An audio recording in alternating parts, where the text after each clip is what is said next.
Muy buenas tardes, estimada comunidad psicológica, siendo las 4 de la tarde, hoy 19 de enero.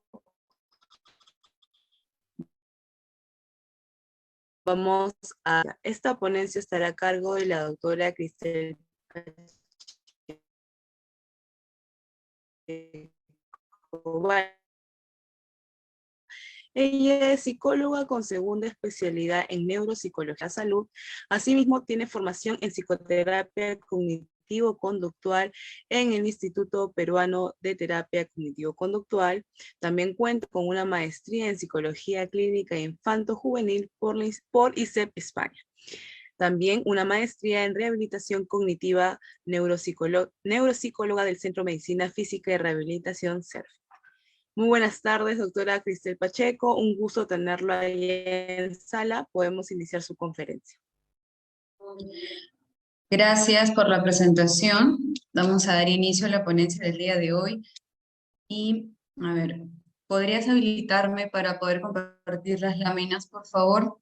Ya está, doctora. Gracias. Perfecto, gracias. Bien, entonces vamos a dar inicio a la ponencia. ¿Podrían confirmarme si logra ver la pantalla? Todo conforme, doctora. Perfecto. Bien, el día de hoy vamos a hablar sobre deterioro cognitivo leve versus demencia. Pero antes de hablar de esta situación de un deterioro, el inicio del deterioro dentro del envejecimiento, tenemos que ver también cuáles son los lineamientos de un envejecimiento cerebral normal versus cómo es un envejecimiento patológico y es así como se llega a configurar un síndrome demencial. Para ello, es necesario conocer también cuáles son las funciones cognitivas, que son aquellas que nos van a permitir realizar nuestro día a día, o hacer uso de la orientación para poder saber cuál es la fecha del día de hoy, cómo nos llamamos, con quién vivimos, dónde vivimos, la atención también para saber y estar alertas en captar cualquier tipo de información, poder memorizar la información, utilizar el lenguaje, el habla, aspectos semánticos, sintácticos, percibir a través de nuestros sentidos, tener los movimientos previamente ya aprendidos, movimientos automáticos, hacer cálculos matemáticos y organizar y ejecutar las actividades. Todas estas funciones cognitivas nos van a permitir desarrollar y hacer cualquier actividad. Por ejemplo, ahora todos los presentes estamos activando estas funciones cognitivas al escuchar una ponencia, al poder captar, comprender, recepcionar la información, memorizar y luego evocar la información. Entonces, estas funciones cognitivas nacen del cerebro. Cada parte o cada lóbulo, como bien conocemos, tiene alguna especialización en cuanto a cada función. Se sabe que el lóbulo frontal se encarga del funcionamiento motor, planificación, así como de las funciones ejecutivas y un área en específico que es el área de la articulación, el área del Broca. También el lóbulo parietal se encarga de las funciones sensoperceptivas o las nóseas, el lóbulo occipital, todo lo que tenga que ver con la organización visoespacial, visual, percepción, etcétera, y lóbulo temporal a través del aprendizaje, memoria, canal auditivo y el área de comprensión del lenguaje. Pero también es importante mencionar que esas funciones cognitivas no tienen un área en específico en el cerebro. Estas funciones cognitivas se perciben y nacen a través de áreas primarias, como bien comentamos, que tienen un espacio en algún lóbulo y alguna parte del cerebro, pero también contamos con áreas secundarias y terciarias, que son áreas de asociación, es decir, todo el cerebro está conectado, todos los lóbulos y cada red de este funcionamiento cognitivo va a ser función de todo el cerebro como tal. Tenemos en el área parietal, se ha encontrado áreas asociadas al lenguaje, como la escritura, por ejemplo, y no necesariamente el lenguaje se encuentra, como bien vimos aquí, en el lóbulo frontal y en el lóbulo temporal, sino también encontramos áreas parietales asociadas a la escritura o áreas del lenguaje. Y así podemos ver de manera detallada cada función cognitiva, cómo se relaciona con cualquier área cortical del cerebro. Entonces, dicho esto, tenemos que entender que estas funciones cognitivas Al paso del envejecimiento van a surgir o van a tener algunos ciertos cambios. Algunos van a disminuir, otros van a mantenerse y en algún caso van a haber alguna alteración cuando se trata de alguna patología. Entonces, vamos a dividir y vamos a empezar a segmentar de esta manera. El proceso de envejecimiento, según algunas investigaciones mencionan, que el envejecimiento cerebral empieza a partir de los 25 años en adelante. Es decir, el declive de ese funcionamiento cognitivo que vamos a ver en las láminas siguientes, en algunos casos es esperado, van a haber alguna disminución, pero forman parte de la normalidad. Es un envejecimiento cerebral normal. ¿Qué pasa cuando hay algunos signos que nos llaman la atención, que no forman parte de la normalidad, que ya interfieren en nuestra vida diaria? Le vamos a llamar deterioro cognitivo leve, que, como he puesto aquí en este gráfico, funciona como un color amarillo, como si fuera un semáforo, donde sale alguna alerta, ¿no? Signos de alerta que nos indican algún cambio que no es normal. Luego encontramos ya el semáforo en rojo, donde prácticamente se instaló una demencia, y es aquí donde todo el funcionamiento cognitivo empieza a fallar. Eso lo vamos a ver de manera detallada en las próximas láminas. Aquí tenemos otro diagrama donde vemos que a través de la funcionalidad y en el tiempo se observan estas líneas. El verde, como vemos, es una situación progresiva, el envejecimiento esperado. Luego tenemos un cambio aquí, que hay un envejecimiento patológico y hemos puesto el color amarillo, donde hay signos alarmantes, y hay un punto de quiebre, donde migran a un síndrome demencial y la curva inclina mucho más. A lo largo del tiempo, prácticamente se instala este proceso y, llamando de deterioro cognitivo leve a demencia, son prácticamente síntomas o una cuestión irreversible. Vamos a continuar. Entonces, antes de hablar de este proceso de deterioro cognitivo o de un síndrome demencial, necesitamos saber y conocer qué cosa es la normalidad, ¿no? Como bien mencionaba hace un momento, vamos a entender cómo es el envejecimiento cerebral normal para poder darnos cuenta y aprender a discernir cuándo pasa una patología. En primer lugar, el proceso de la memoria es lo que primero vamos a observar. Personas en proceso de envejecimiento cerebral normal pueden dudar o quizás olvidar dónde dejaron algunos de sus objetos, o para qué vine a tal ambiente de mi casa, o qué cosa iba a hacer, pero con algún pequeño esfuerzo mental logro recordar la información, evoco la información. O quizás tengo esta palabra en la punta de la lengua, quiero decir esto, pero no me acuerdo ahora el término. Pienso un poco y me sale la información. A esto llamamos como una queja subjetiva de la memoria, que forma parte de este envejecimiento y que aparentemente es normal. ¿Por qué? Porque acá hay algo que menciono. Los cambios no interfieren en nuestra actividad ni funcionamiento personal, familiar, laboral y social. Es decir, me puedo olvidar dónde dejé mis anteojos, pero hago el pequeño esfuerzo y logro evocar la información. No afecte mi rutina diaria. ¿Qué cosa no se debe considerar como normal en esta etapa? Si esos olvidos suelen ser permanentes, a largo plazo incrementan y ya afectan mi vida diaria, definitivamente no recupero la información haciendo el esfuerzo, quizás con alguna ayuda. Entonces esto ya no forma parte de la normalidad y no es un envejecimiento normal. También tenemos que sacar algunos mitos, ¿no? Que dicen, porque es adulto mayor o porque está en un proceso de envejecer, es normal que se olvide o es normal que se deprima. Esto es falso. ¿Por qué hago mención en esto, no? Porque si bien es cierto, en las láminas que vamos a ver sobre las funciones cognitivas disminuidas, aparece un tipo de memoria, pero estas personas no quiere decir que sí o sí van a tener que olvidarse, que sí o sí por tener una edad ya mayor va a tener que haber un deterioro. No necesariamente, porque hay personas con un envejecimiento cerebral normal que tienen 90, que tienen 90 y tantos años y siguen cognitivamente bien y conservados. Es un mito que tenemos que empezar a desarmar, porque debido a este problema suelen normalizar el deterioro cognitivo leve y no buscan ayuda. Recién cuando ya el paciente o el familiar llegó a una etapa de demencia, recién pueden darse cuenta o aceptar que la persona ingresó o que tiene una enfermedad. ¿Cuáles son los otros cambios que vamos a observar dentro del envejecimiento? que estas personas van a requerir un poco más de tiempo para aprender las cosas o para recordar o para adaptarse. También la distraibilidad aumenta debido a la disminución esperada y normal de la atención dividida. También se les va a hacer un poco más difícil la variación de cosas al mismo tiempo, no van a poder hacer alguna actividad en simultáneo. Y también tenemos que el sueño va a alterarse con facilidad y va a haber una tendencia a deprimirse. Otros cambios emocionales asociados al envejecimiento es debido a los cambios en la producción de calidad y cantidad de los neurotransmisores, ¿no? Como la noradrenalina, la serotonina, la acetilcolina, que también está asociada al tema de la memoria, y va a haber una tendencia a la tristeza, a la depresión.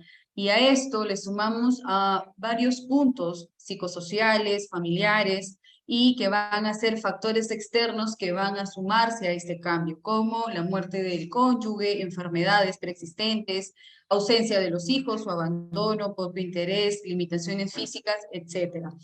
¿Qué pasa o qué puede suceder en un envejecimiento normal hasta un deterioro cognitivo leve? Si incrementan estos problemas de depresión o de tristeza, puede ocurrir algo llamado una pseudodemencia depresiva, donde los síntomas de la tristeza, de la depresión son tan intensos, son tan fuertes, que hace parecer que la persona está experimentando un síndrome demencial, porque están más distraídos, tienen más problemas de memoria y en algunos casos pueden llegar hasta algunos síntomas psicóticos, pero no necesariamente caen en una demencia, sino es una depresión tan descontrolada en niveles muy severos y prácticamente lo que requieren esas personas es tratamiento farmacológico posterior, una evaluación para poder discernir si se trata solamente de un problema emocional o es que hay un problema neuropsicológico de fondo. Pero para esto es importante que el primer paso que hagamos con este tipo de pacientes es una evaluación. Tanto en un proceso de envejecimiento normal o patológico, se requiere una evaluación neuropsicológica para empezar a determinar el diagnóstico y el proceso de intervención a futuro. Cambios biológicos también vamos a poder evidenciar a través de apoyo de imágenes como tomografías o resonancia magnética. Vemos en la parte de arriba un cerebro de una persona de 15 años de edad, un cerebro joven, y en la parte de abajo tenemos un cerebro de un adulto mayor de 83 años, cognitivamente conservado. Si bien es cierto, ha disminuido en volumen, la parénquima cerebral está mucho más reducida, vemos los surcos más pronunciados, y obviamente al haber una disminución de la masa cerebral, también van a haber cambios cognitivos. Hay cerebros también que vamos a ver a continuación cuando hablemos de demencia, que van a estar mucho más reducidos, se van a ver más los surcos, más huecos, y es aquí donde las funciones cognitivas se van a perder en totalidad. Pero debido a los cambios biológicos también es reactivo a cambios cognitivos. ¿Y cuáles serían estos cambios que vamos a observar en un proceso de envejecimiento cerebral normal?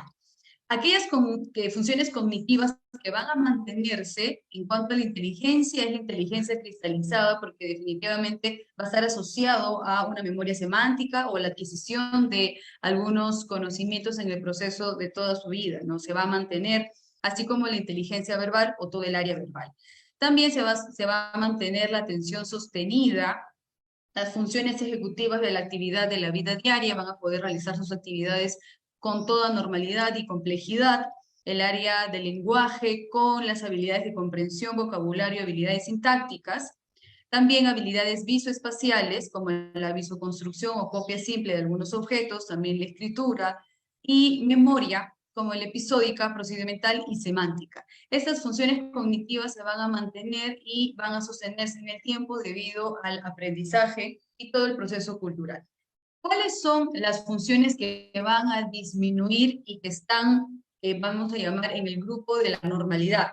Tenemos que la inteligencia fluida en el paso de la edad o del envejecimiento va a empezar a disminuir, la inteligencia no verbal, actividades ejecutivas y la velocidad de procesamiento de la información. Es decir, va a haber un enlentecimiento en todas las actividades, también actividades de aprendizaje o cualquier tema que tenga que ver con el tiempo va a ser lentificado.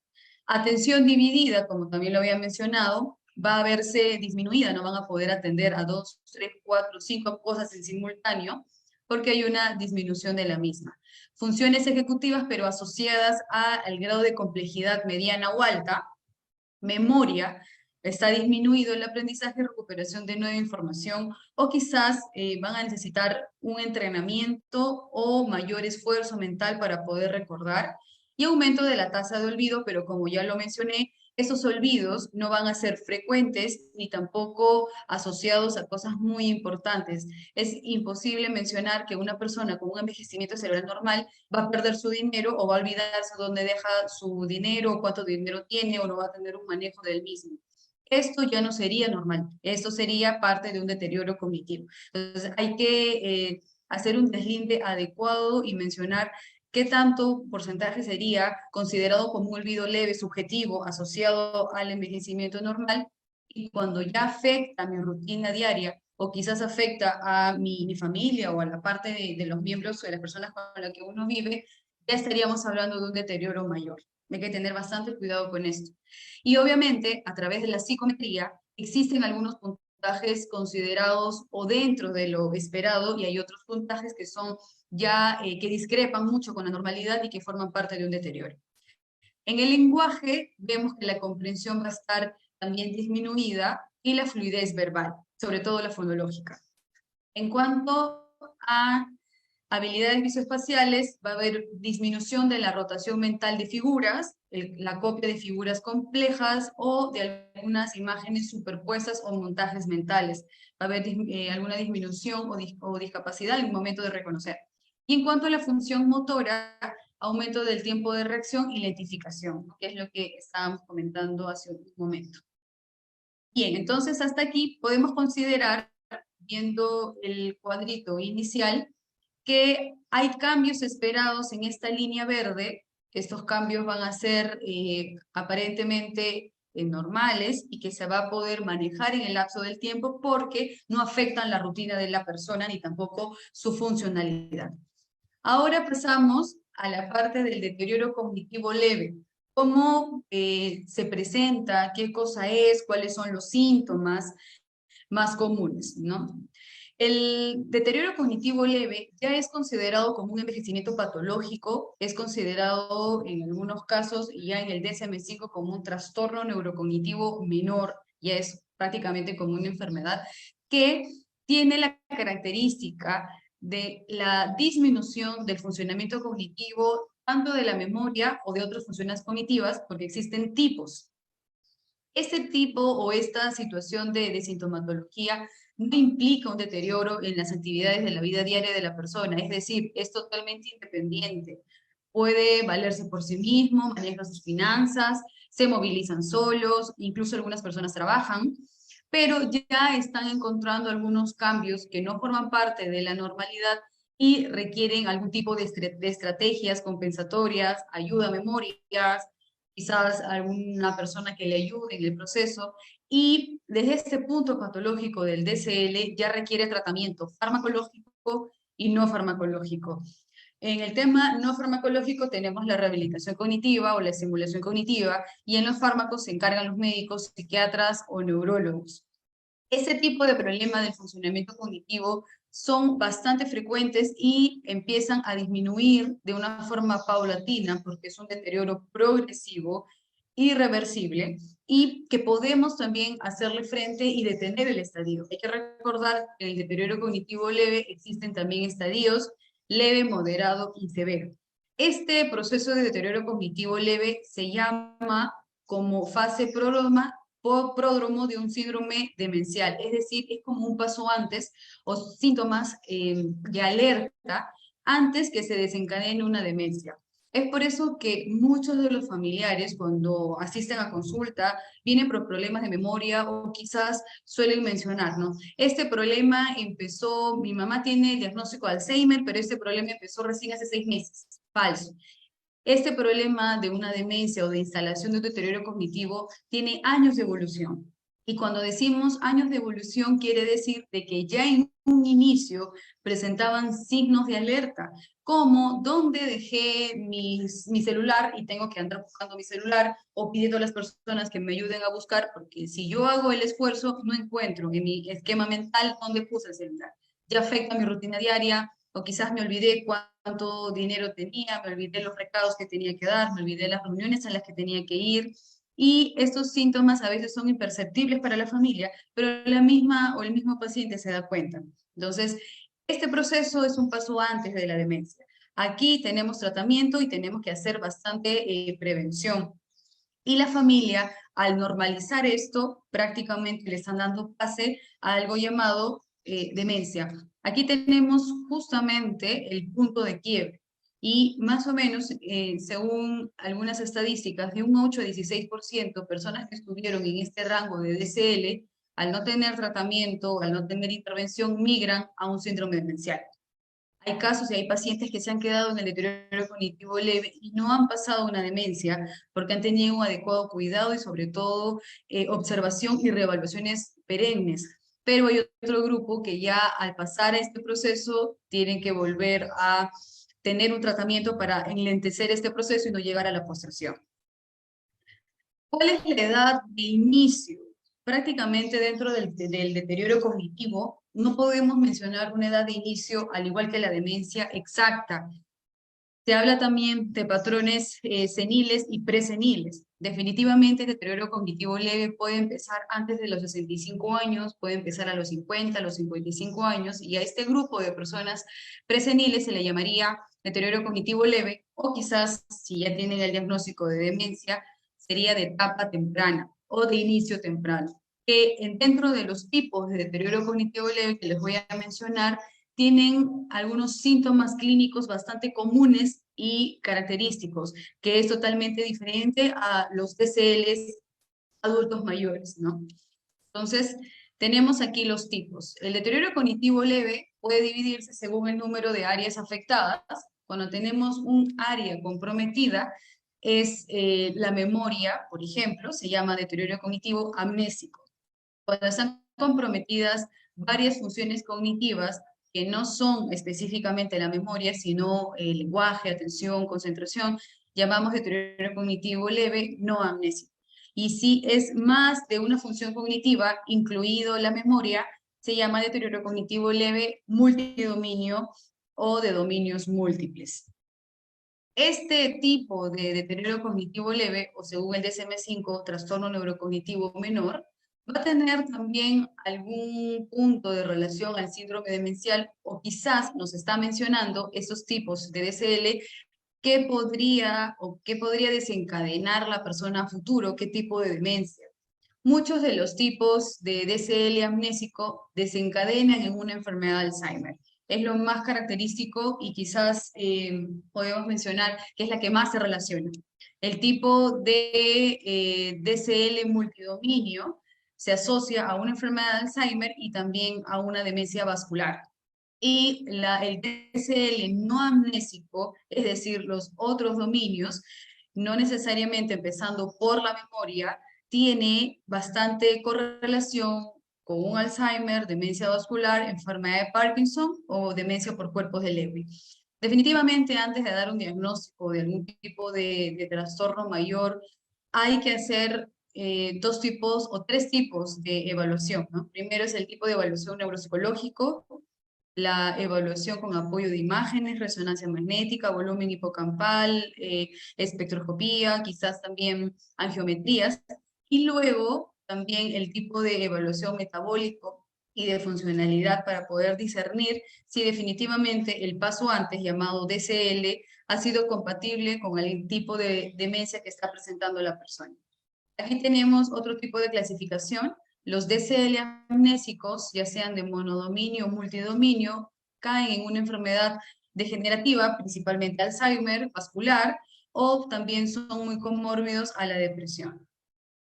Los tipos de DCL no amnésicos pueden desencadenar en una demencia frontotemporal, porque estamos mencionando que la característica principal no es memoria. En la frontotemporal lo que debuta son los problemas de lenguaje, atención y funciones ejecutivas, y en la demencia por cuerpos de Lewy no es memoria, sino empieza a través de un problema de praxias, atención y percepción. Ahora, en este punto de las personas de inicio temprano, donde tienen mayor índice en las de tipo de DCL no amnésico. Los adultos mayores con un deterioro cognitivo, vamos a llamarle común, definitivamente empiezan debutando un DCL amnésico. Inicia por la memoria y luego migra a otras funciones cognitivas. Pero los preseniles, personas jóvenes, no empiezan con problemas de memoria, empiezan con problemas de lenguaje. Entonces, esto es el signo característico que los neuropsicólogos prestamos bastante atención y sobre todo en qué grado o en qué medida o en qué tipo de actividad empiezan a fallar. Entonces, esto es bastante importante considerar y obviamente necesitamos una anamnesis y una historia clínica bastante amplia para poder dar un diagnóstico adecuado. Bien, seguimos avanzando en nuestras... Aquí vamos a volver a este diagrama. Seguimos avanzando y ya hemos pasado por la línea verde. Hemos visto cuáles son las características esperadas, adecuadas en un envejecimiento cerebral normal. Hemos visto el cambio, cómo las personas de un envejecimiento normal, de algunos síntomas que son considerados normales, cómo hay un punto de corte a un deterioro cognitivo leve. También es importante ver cómo es el patrón de heredabilidad, factores de riesgo que puede desencadenar esta persona y sobre todo el tiempo. ¿Cuánto tiempo ha cambiado de ser algo normal, o sea, de estar en verde? ¿Cuánto tiempo pasó y ahora presenta estas características para poder llegar a un buen puerto y sobre todo a tener un adecuado diagnóstico, ¿no? El tiempo va a determinar también los estadios y va a determinar cómo sería el pronóstico de esta persona. Entonces hemos visto los síntomas, hemos dicho que en el lado verde los síntomas que aparezcan no interfieren en la vida del paciente ni tampoco en su funcionalidad. En el amarillo ya empiezan a interferir de mediana a gran medida. A pesar de ello son funcionales, pero su funcionamiento cognitivo empieza a empeorar. Y luego, desde aquí del verde, ya necesitan tratamiento farmacológico y no farmacológico. Ahora vamos a pasar al punto de la línea roja, donde los problemas incrementan, donde la funcionalidad ya se va a ver alterada y van a empezar una serie de síntomas que pueden confundirse con otros tipos de diagnósticos. Y vamos a ver a continuación. Tenemos la demencia. La demencia es una enfermedad que ataca al cerebro, es una enfermedad progresiva, crónica, que empieza con la alteración de las funciones cognitivas de grado leve, moderado y luego en gran medida ocupando prácticamente el deterioro global del cerebro. Es la alteración también de las funciones de las actividades básicas e instrumentales de la vida diaria. Y tenemos la edad de inicio, tanto en adultos mayores, que serían las personas seniles o de inicio tardío, y las personas más jóvenes o de inicio intermedio, como alguna demencia de inicio temprano. Es por eso que la denominación demencia senil ya ha sido desfasada, porque la demencia no es propia de las personas adultas mayores. También hay casos que describen a personas de adultos intermedios con ese tipo de sintomatología. Lamentablemente la demencia no tiene cura, pero sí tiene tratamiento. Y hoy en día ha salido ya fármacos, incluso hay una inyección que ha salido ahora poco para la enfermedad de Alzheimer. Hay bastantes estudios donde podemos utilizar diversos tratamientos para evitar llegar a la última fase de la demencia, que es la postración. Todos los esfuerzos que se hacen a través de la farmacología y los tratamientos no farmacológicos es para mantener al paciente en el estadio donde se encuentra, mantener y preservar la funcionalidad que tiene y evitar llegar a la postración. Si bien es cierto, la enfermedad de Alzheimer es la demencia más común, pero no es la única. Contamos y existen más de 50 tipos de demencia, pero muchas personas suelen asociar. Demencia es igual a Alzheimer, entonces si tengo demencia ya tengo Alzheimer, o si tengo deterioro cognitivo leve ya tengo Alzheimer. Pues no, vamos a aprender a reconocer y sobre todo aprender a darle el nombre correcto a cada síntoma y a cada diagnóstico. Pero también tenemos que aprender a desligar la demencia de la locura. ¿Qué pasa? Que en el proceso demencial no solamente va a haber cambios en el funcionamiento cognitivo, es decir, se altera la memoria, atención, concentración y todo su esquema de proceso cognitivo, porque ya se habla, según el DSM-5, de un trastorno neurocognitivo mayor. Hasta el proceso de inteligencia empieza a disminuir, hay una alteración global, pero también hay cambios en la conducta y en las emociones. Se presenta ansiedad, depresión, ira, apatía, y van a configurar algunos aspectos neuropsiquiátricos como delirios, alucinaciones, también apatía, conducta motora sin finalidad, quizás algún punto de mucha exasperación o agitación motora. Y es aquí donde las personas, lejos de pensar, o los familiares, lejos de pensar que mi paciente o mi abuelita, mi abuelito, no sé, tenga algún problema relacionado a la memoria o demencia, suelen decir, bueno, entonces tendrá un problema, si alucina cosas o si ve cosas, será locura, será esquizofrenia, ¿no? Pues no, la demencia y la locura distan mucho en el punto de la conciencia de enfermedad. Las personas con el diagnóstico de esquizofrenia están fuera de la realidad y no están conscientes de los cambios que tienen, ¿no? En cambio, la persona con demencia es muy consciente de esos cambios, se da cuenta en qué momento dejó de ser esa persona funcional, se da cuenta en qué momento se empezó a olvidar las cosas y ahora es peor, en qué momento no puede hablar, no puede hilar las palabras, no puede comprender, ya no sale sola, hay mucho temor, mucha angustia. También son bastante conscientes cuando hay alucinación o algún tipo de delirio, ¿no?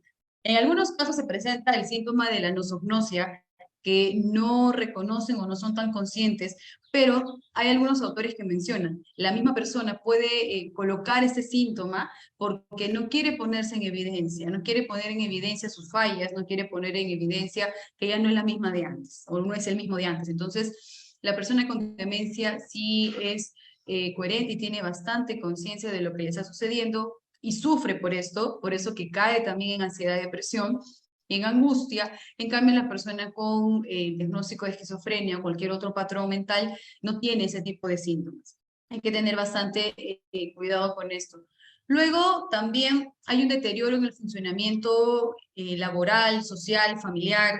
Ya hay un desprendimiento del propio cuidado físico, no cuidan de su aseo, no están al día incluso de tomar su medicación porque definitivamente se olvidan o no tienen un esquema de cuidado sobre todo lo que concierne a él o ella como persona.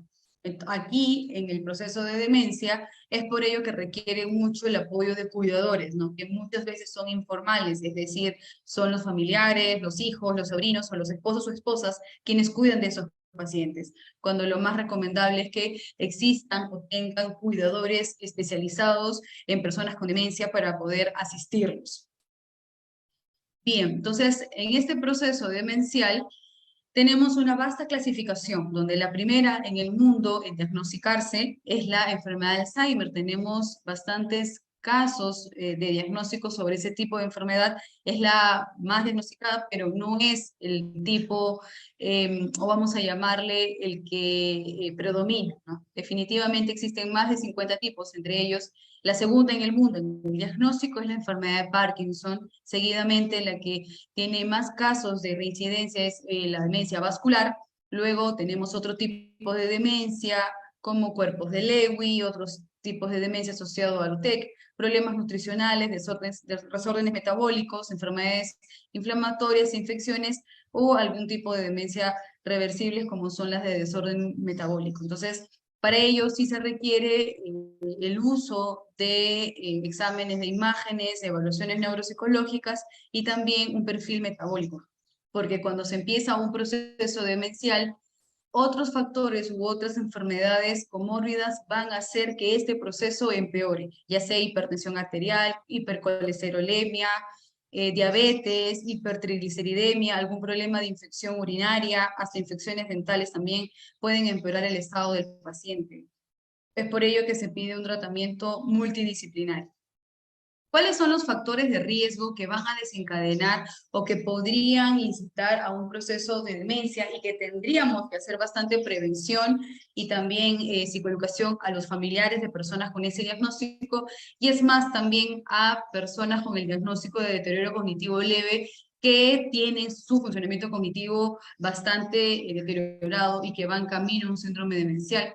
Necesitamos cuidar bastante el proceso cardíaco, ¿no? Con controlar los niveles de hipertensión arterial, mejorar los niveles del colesterol, triglicéridos y el peso también. Cuidar que estas personas no tengan golpes en la cabeza con pérdida de conocimiento, es decir, que tengan TEC, diabetes, evitar el consumo de tabaco, la falta de actividad intelectual también es un punto de factor de riesgo porque definitivamente no activan la reserva cognitiva y tampoco la neuroplasticidad y caen en riesgo. También la falta de actividad física va también relacionado con la salud cardíaca, el sobrepeso y obesidad, enfermedades cerebrovasculares y la depresión y ansiedad. Se habla mucho y se menciona que la depresión y la ansiedad a veces funcionan como un arma de doble filo, ¿no? Porque muchas veces hay personas que tienen diagnósticos de una cronicidad amplia sobre depresión y al final de todo ese proceso desencadenan en un proceso de deterioro cognitivo leve, demencia. ¿Cuáles los dos tipos de demencia que se asocian a una depresión anticipada a ese diagnóstico? Son la enfermedad de Alzheimer y la enfermedad de Parkinson.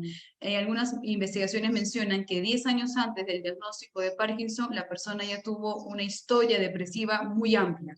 Incluso también para el Alzheimer, la depresión y la ansiedad son síntomas que en primer lugar, llegan a psiquiatría mencionando que tan solo es depresión, pero se olvidan de las cosas, pero están distraídos y siguen con el proceso de depresión, tiene tratamiento y el problema mejoró la depresión, pero el problema de memoria aún persiste. Entonces, eso quiso decir que fue la depresión y la ansiedad como el debut, una carta de presentación de este problema de deterioro cognitivo.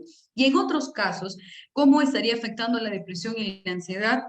De gran medida que la persona se da cuenta que ya no es la misma de antes, que tiene problemas de atención, concentración, que ya no puede trabajar, no pueden salir solos, entonces ven que su vida prácticamente se va en deterioro y estas personas se deprimen. Cuando una persona tiene el diagnóstico de deterioro cognitivo leve o demencia en cualquier estadio y cae en depresión, estos estadios avanzan muy rápido y lamentablemente el deterioro es progresivo y bastante mayor. Entonces, estos factores de riesgo son los que tenemos que considerar, tener en cuenta y hacer bastante psicoeducación. Aquí tenemos también los cambios en cuanto a imágenes. Tenemos un cerebro normal, vemos la cantidad de surcos, los espacios y cómo sería un cerebro de una persona con Alzheimer. Tenemos aquí que se ven más espacios vacíos, más huecos y definitivamente eso se ve reflejado en la clínica, ¿no? Esos son los cambios corticales, estructurales, y en la clínica, con esta imagen, podemos ver que la persona quizás sus olvidos sean mucho más graves, se olvidan del nombre de sus familiares, ya se olvidan si tomó desayuno o no comió, o si comió, se olvidan de su edad, pueden olvidarse qué cosas hicieron el día de ayer, se olvida si tiene alguna actividad programada para algunos minutos después, se pueden olvidar si se bañaron, si no se bañaron, hay problemas en el lenguaje y son bastante severos, empieza a configurarse las famosas afasias, también no van a articular las ideas, no van a poder denominar los objetos, pueden cambiarle el nombre a los objetos. En cuanto a la orientación, no van a saber el día dónde están, no recuerdan dónde viven o pueden recordar dónde vivían en su infancia, ¿no? Que no es la misma dirección quizás del presente, y una serie de cambios que van a verse afectados, sobre todo el decaimiento global del funcionamiento cognitivo. Cuando hablamos de la funcionalidad en personas con Alzheimer, también no van a poder comer, en algunos casos van a necesitar la ayuda de algún cuidador o el propio hecho de bañarse, van a cambiar o invertir los pasos. Pueden vestirse al revés, incluso olvidarse que ya está la comida servida, olvidarse cómo usar el cubierto, pueden querer agarrar con las manos. Entonces, es aquí donde ya se requiere una ayuda externa. Y por aquí abajo vemos el cerebro de una persona normal con la sustancia negra, que es estos puntitos que están aquí, o todo lo asociado al sistema límbico, y vemos en la enfermedad de Parkinson que no hay rastros y es totalmente disminuido.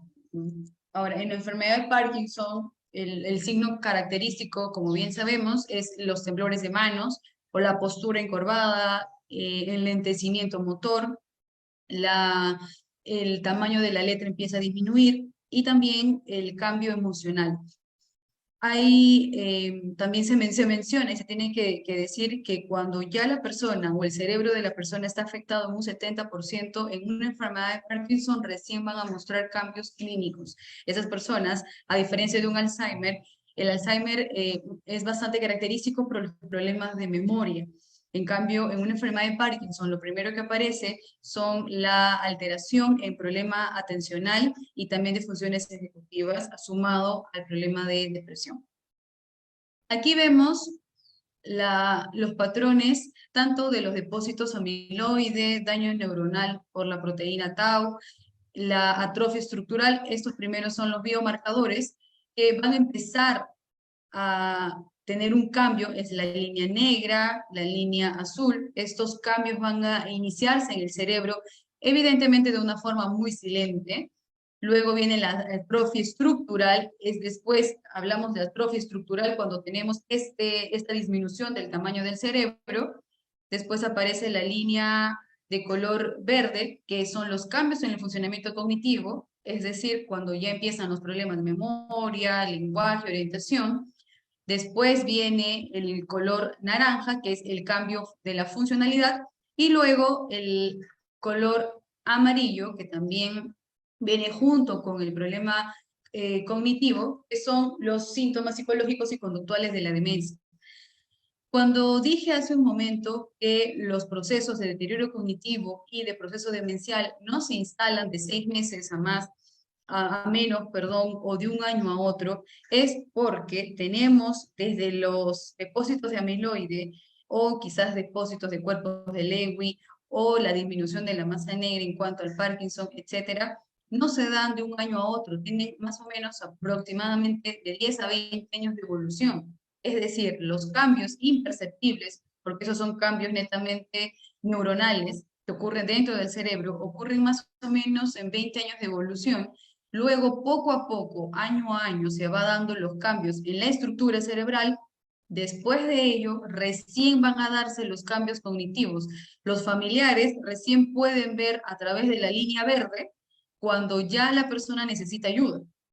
Para esto ya tenemos 20, 30 años de evolución con la enfermedad, ¿no? Y es aquí con la línea verde donde podría iniciarse un deterioro cognitivo leve, donde nos van a dar estos signos de alerta y nos van a decir, ojo, algo está pasando, se está olvidando más las cosas, ya no es como antes, está teniendo mayor cantidad de olvidos, a pesar de que sigue siendo funcional, necesitamos llevar a un especialista, porque desde esta línea verde podemos tener intervención para poder frenar.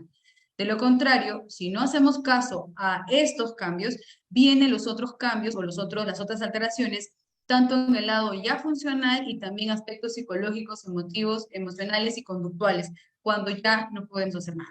Entonces, eso es importante mencionar a los familiares y cuando hacemos psicoeducación, cuando atendemos a los pacientes y le explicamos sobre esto, muchas veces se quedan sorprendidos y empiezan recién a recordar cómo el familiar o el paciente sí presentaba esos signos de alerta hace 10, hace 5, hace 15 años y nunca le hicieron caso. Entonces, es por ello aprender a discernir, dar un buen diagnóstico y sobre todo hacer prevención. ¿Y cómo estará, cuál será la cifra de personas portadoras de este problema de demencia en el mundo y también en el Perú? En el mundo tenemos que, según las estadísticas, mencionan que hay 47 millones de personas con demencia en el mundo y se prevé que esta cifra aumentará en 75 millones para el 2030 y más o menos se va a triplicar la cifra para el 2050. En el caso del Perú, a la fecha tenemos 200.000 peruanos que sufren enfermedad de Alzheimer y esta cifra alcanzará 1 millón para el 2050.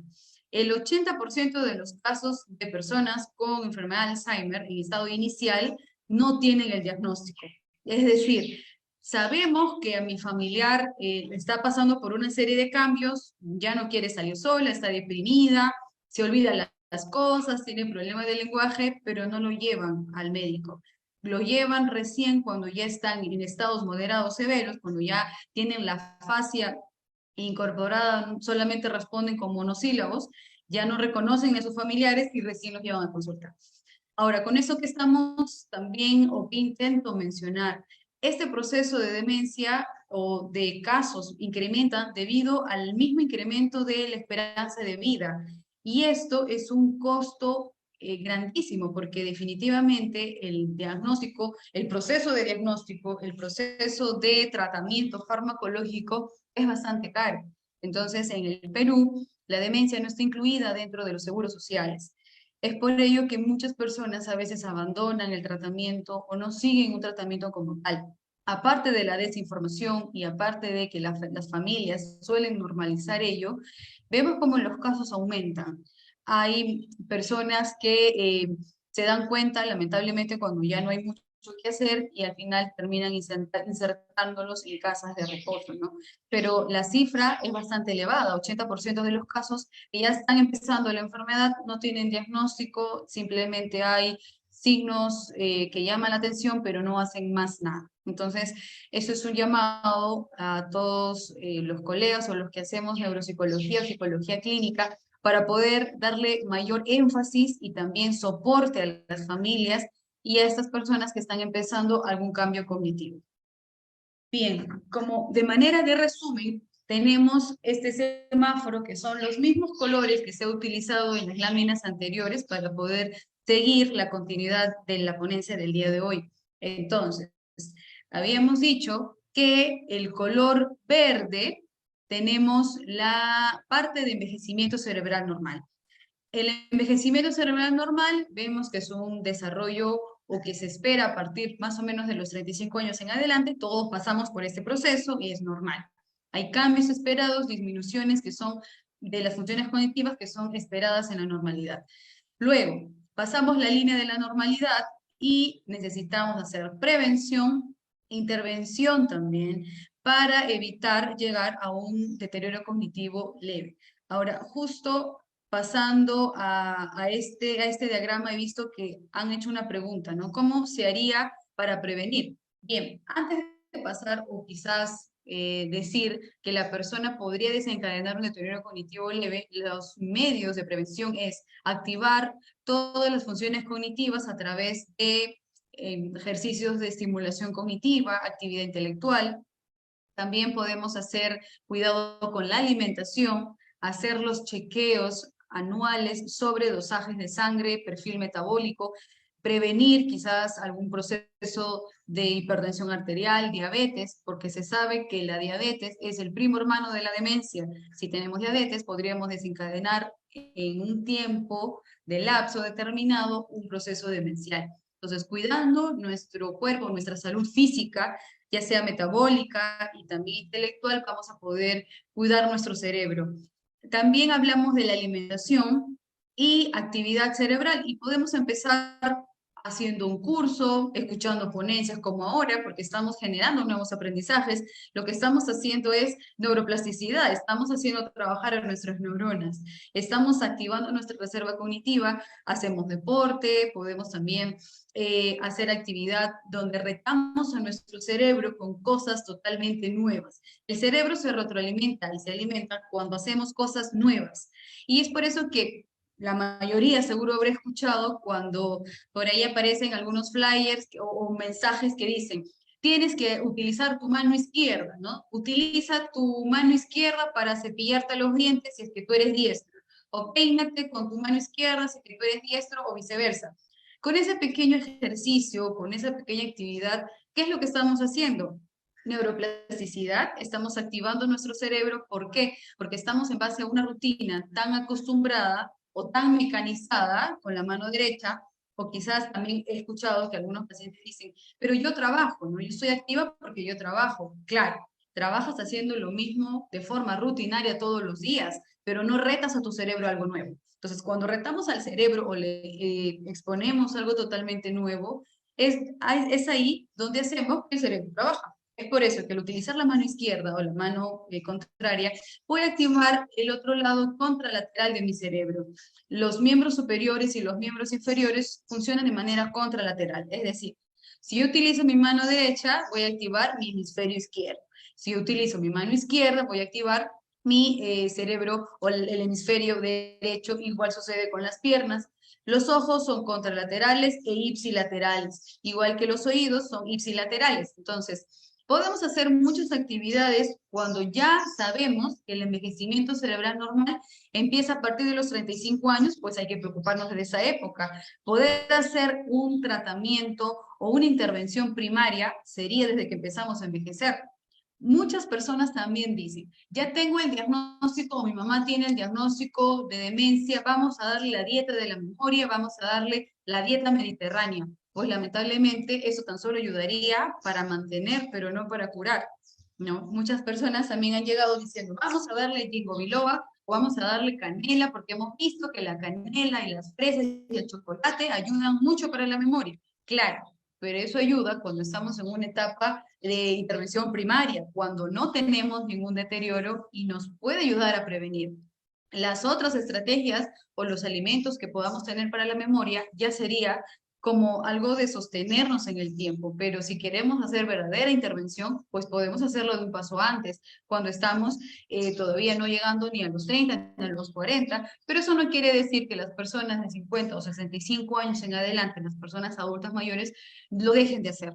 También necesitamos hacer intervención cognitiva, cuidar nuestro proceso metabólico, nuestra alimentación, si es que ya tenemos un deterioro cognitivo leve o hasta síndrome demencial. La idea es mantener el estadio y no avanzar. Entonces, tenemos, como habíamos explicado, el semáforo en ámbar o el color amarillo, donde están los signos de alerta, deterioro cognitivo leve, que aquí ya necesitamos también intervención farmacológica, y esto es propiedad de los psiquiatras, de los neurólogos. Y luego el envejecimiento patológico ya empieza a agravarse cuando caemos a este color rojo, que es el síndrome de demencia. Bien, entonces seguimos por aquí. ¿Y cómo sería el proceso de evaluación y diagnóstico, o qué tenemos que hacer, ¿no? ¿Cuáles son algunas de las consideraciones a tener en cuenta, ¿no? En primer lugar, cuando la persona tiene quejas subjetivas o manifestadas por algún informador, es decir, los hijos se dieron cuenta que la mamá ya se está olvidando las cosas o que tiene algún tipo de problema cognitivo, pasan por una evaluación quizás abreviada, o puede ser una evaluación neuropsicológica completa a través de uso de algunos instrumentos variados, también entrevista, teniendo en cuenta también una evaluación ecológica para observar y saber qué es lo que está pasando y llegar al diagnóstico. Si en caso nos damos cuenta de que no, es tan solo un envejecimiento cerebral normal, o quizás la persona está deprimida y necesita otro tipo de ayuda psiquiátrica, y sale negativo todos los patrones, entonces se le pide reevaluar cada 6 meses con screenings neuropsicológicos para poder observar con mayor detenimiento. Bien, y luego tenemos, ¿qué pasa si las personas o el diagnóstico de la entrevista inicial fue positivo? Pues tenemos una serie de valoración, ¿no?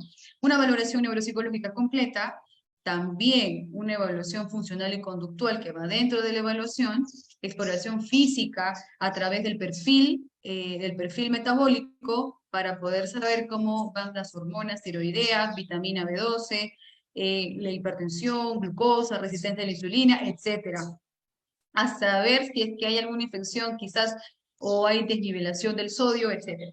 Esta deficiencia de vitamina B12, cuando vimos en la parte de demencias por tipo de deficiencia vitamínica, una de ellas es la B12, donde algunos adultos mayores van a tener problemas con esto y van a debutar con problemas de memoria y problemas físicos como adormecimiento, contractura muscular. Entonces, el geriatra o el médico de cabecera les va a solicitar algunos tipos de vitaminas, ya sea inyecciones o en píldoras, para que lo puedan administrar, y es ahí como en el proceso de recuperación vamos a darnos cuenta que los problemas de memoria desaparecen, que los problemas emocionales también o problemas físicos desaparecen, y quedó simplemente como una deficiencia vitamínica.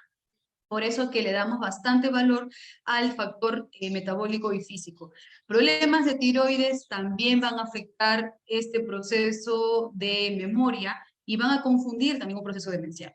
En esta valoración neuropsicológica vamos a también ver la historia o bueno, el estilo que nosotros tenemos, es ver la historia de la persona neuropsicológica. ¿Qué quiere decir? Si esta persona presenta problemas de memoria hace 6 meses, hace 5 años, hace 10, 20, 30, o es desde la infancia. Porque, ¿qué estaría sucediendo? Si la persona tiene problemas de memoria, es un adulto, vamos a imaginar adulto intermedio, persona de 50, 60 años que tiene miedo de desencadenar DCL o Alzheimer, y viene a consulta por problemas de memoria, atención, concentración, piensa que tiene Alzheimer, tiene mucho miedo, al hacerse esta valoración y esa entrevista de toda su historia de vida, nos podemos percatar que en la infancia o que en la etapa académica también tenía los mismos problemas. Entonces, posiblemente lo que podría pasar con esta persona es que no sea un deterioro cognitivo, porque hay que darle explicación a lo que estás teniendo, a sus síntomas actuales. Quizás sea un TDAH, una persona con déficit de atención,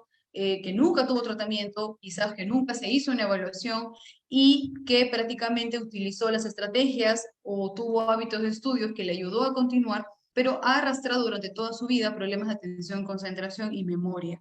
Pero fue un problema diferente, tuvo un déficit de atención y no necesariamente presenta un deterioro cognitivo o un Alzheimer. Es por ello que esta evaluación neuropsicológica y esta entrevista amplia va a ser bastante importante.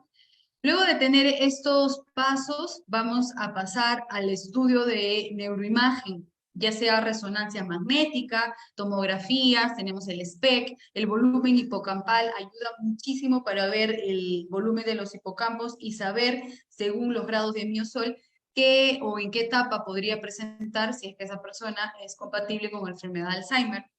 También algunos médicos mandan a hacer angiometría para saber si es que esta persona tiene un problema vascular, un problema de arterias o quizás presenta aneurisma, etc. Este proceso de neuroimagen nos va a ayudar a ver si la persona presenta un problema estructural que está siendo correlativo a la clínica del paciente. También esto nos va a ayudar a ver otro tipo de causas, ¿no? Posible ACV, lesiones tumorales, problemas de quizás hidrocefalia, etc.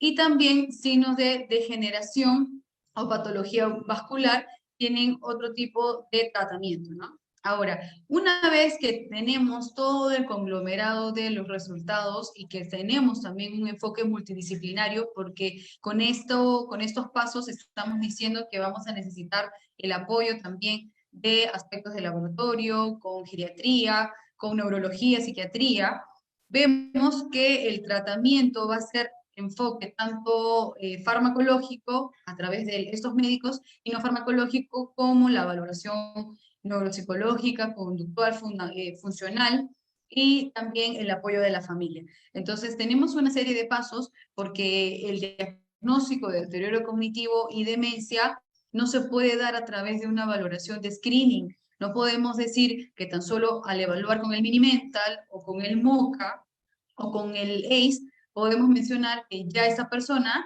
tiene Alzheimer o tiene algún tipo de deterioro. No, la valoración de screening es tan solo para dar como una breve evaluación o indicadores de que algo está pasando y con eso derivamos a una evaluación mayor.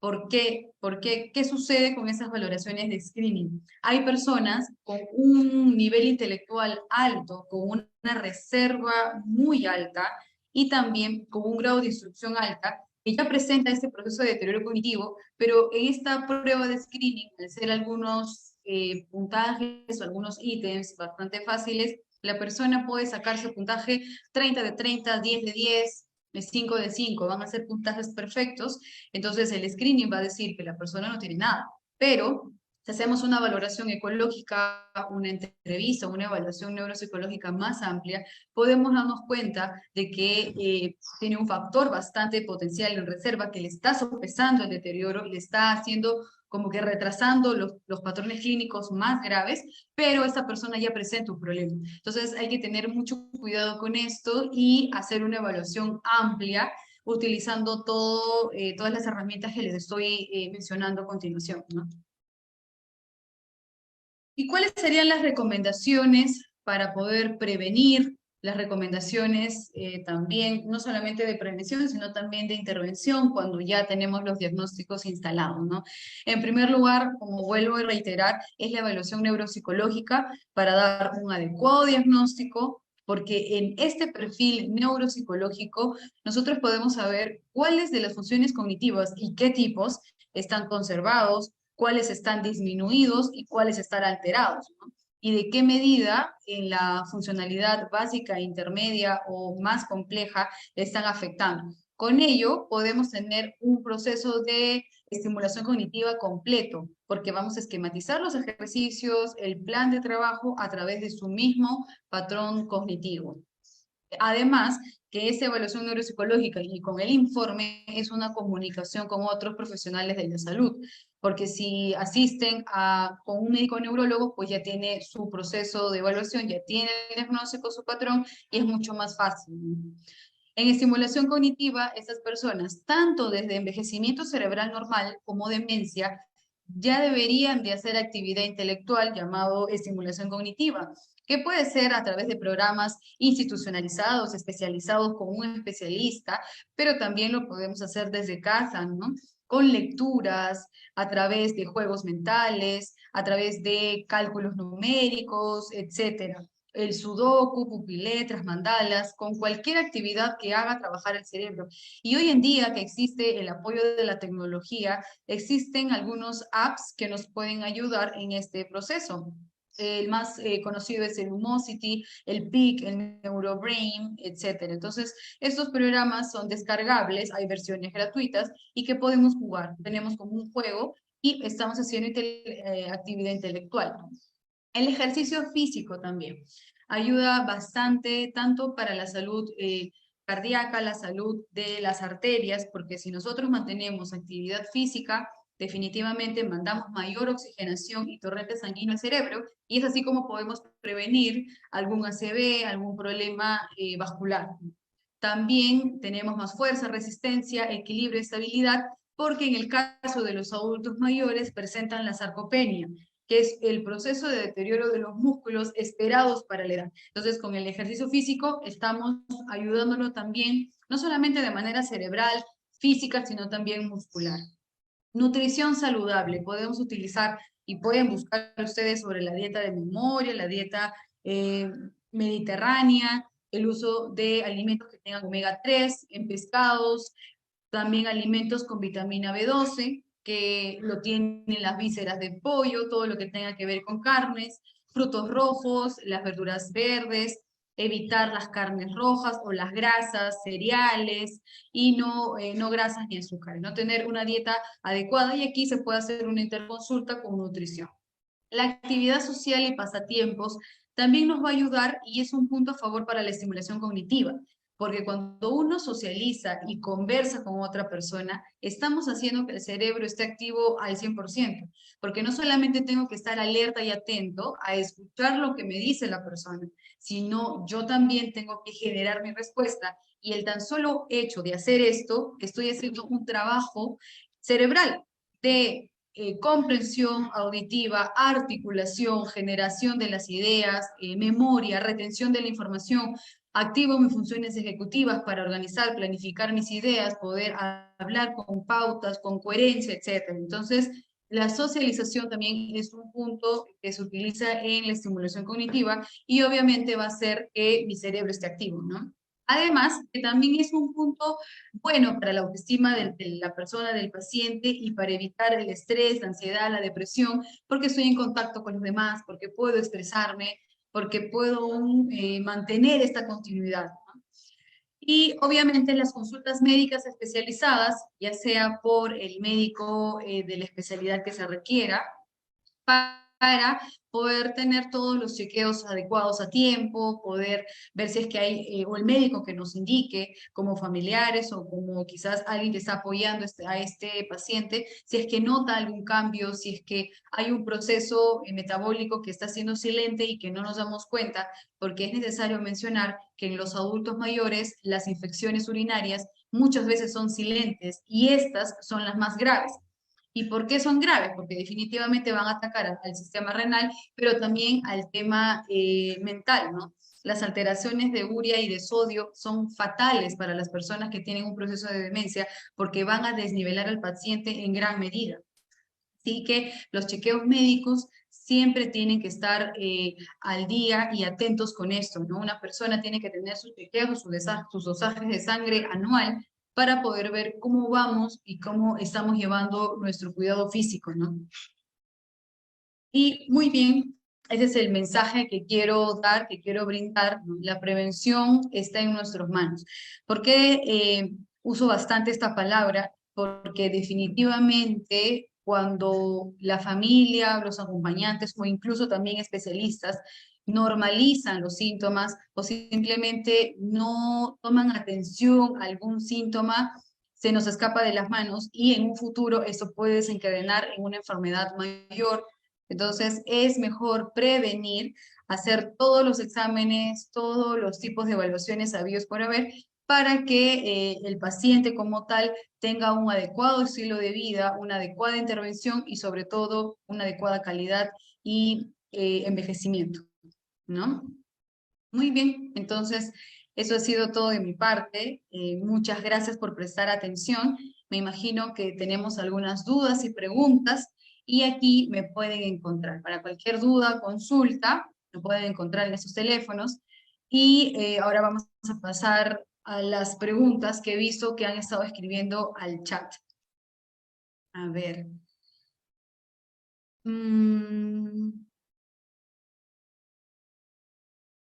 Aquí nos menciona, bueno, ya contesté la pregunta de Marta, pero también nos vuelve a preguntar sobre la TV. Me imagino que es la televisión. ¿Ayuda? ¿No ayuda en la prevención?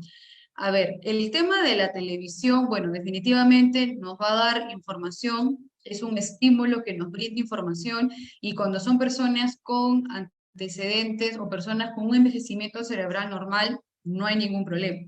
A donde siempre hago bastante consideración es a las personas que ya tienen demencia. ¿Qué sucede? Que como a veces las vemos o los vemos a esos pacientes inactivos, los sentamos frente al televisor para que quizás no nos molesten o no hagas travesuras y se queden sentaditos y miren televisión. Esto es bastante antiterapéutico porque el televisor va a dar una sobrecarga de estimulación, sobrecarga de estímulos que la persona, si ya estamos diciendo que tiene problemas, la persona con demencia, en comprender su atención dividida va a ser totalmente alterada, no va a poder captar los estímulos, al contrario, le estamos haciendo daño. Entonces, los focos de atención de estas personas adultas mayores con problemas demenciales es muy corto, quizás 15, 20 minutos como máximo. Es por eso que nosotros en el proceso de intervención o de talleres que tenemos para ese tipo de personas, cambiamos la actividad cada 15, cada 20 minutos, porque de lo contrario vamos a hacer que esta persona se aburra, no estamos obteniendo el objetivo adecuado de estimular, estamos cayendo en un tema de rutina y prácticamente la persona se abruma y se confunde más.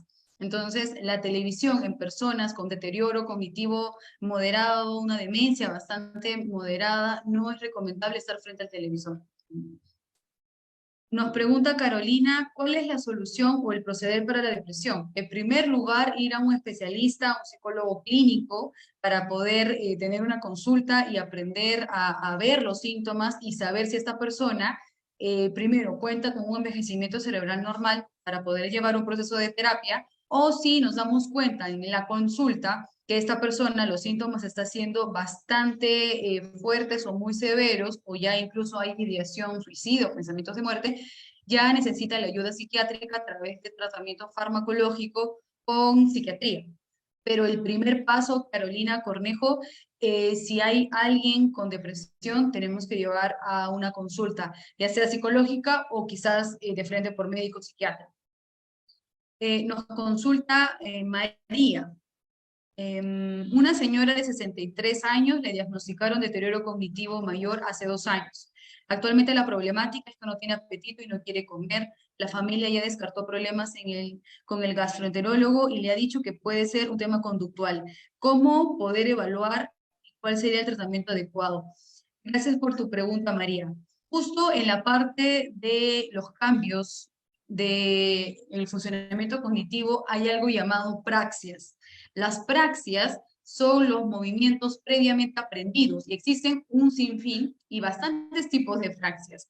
Entre ellos tenemos las praxias ideatorias, idiomotoras, las praxias del caminar, que es la marcha, las praxias del vestido, la praxia de la deglución, la masticación y el pasar la comida. Entonces, muchos de estos pacientes con problemas ya de demencia, que es un deterioro cognitivo mayor, tienen estos problemas de deglución o estos problemas de masticación o de pasar o tragar la comida por un tema de apraxia.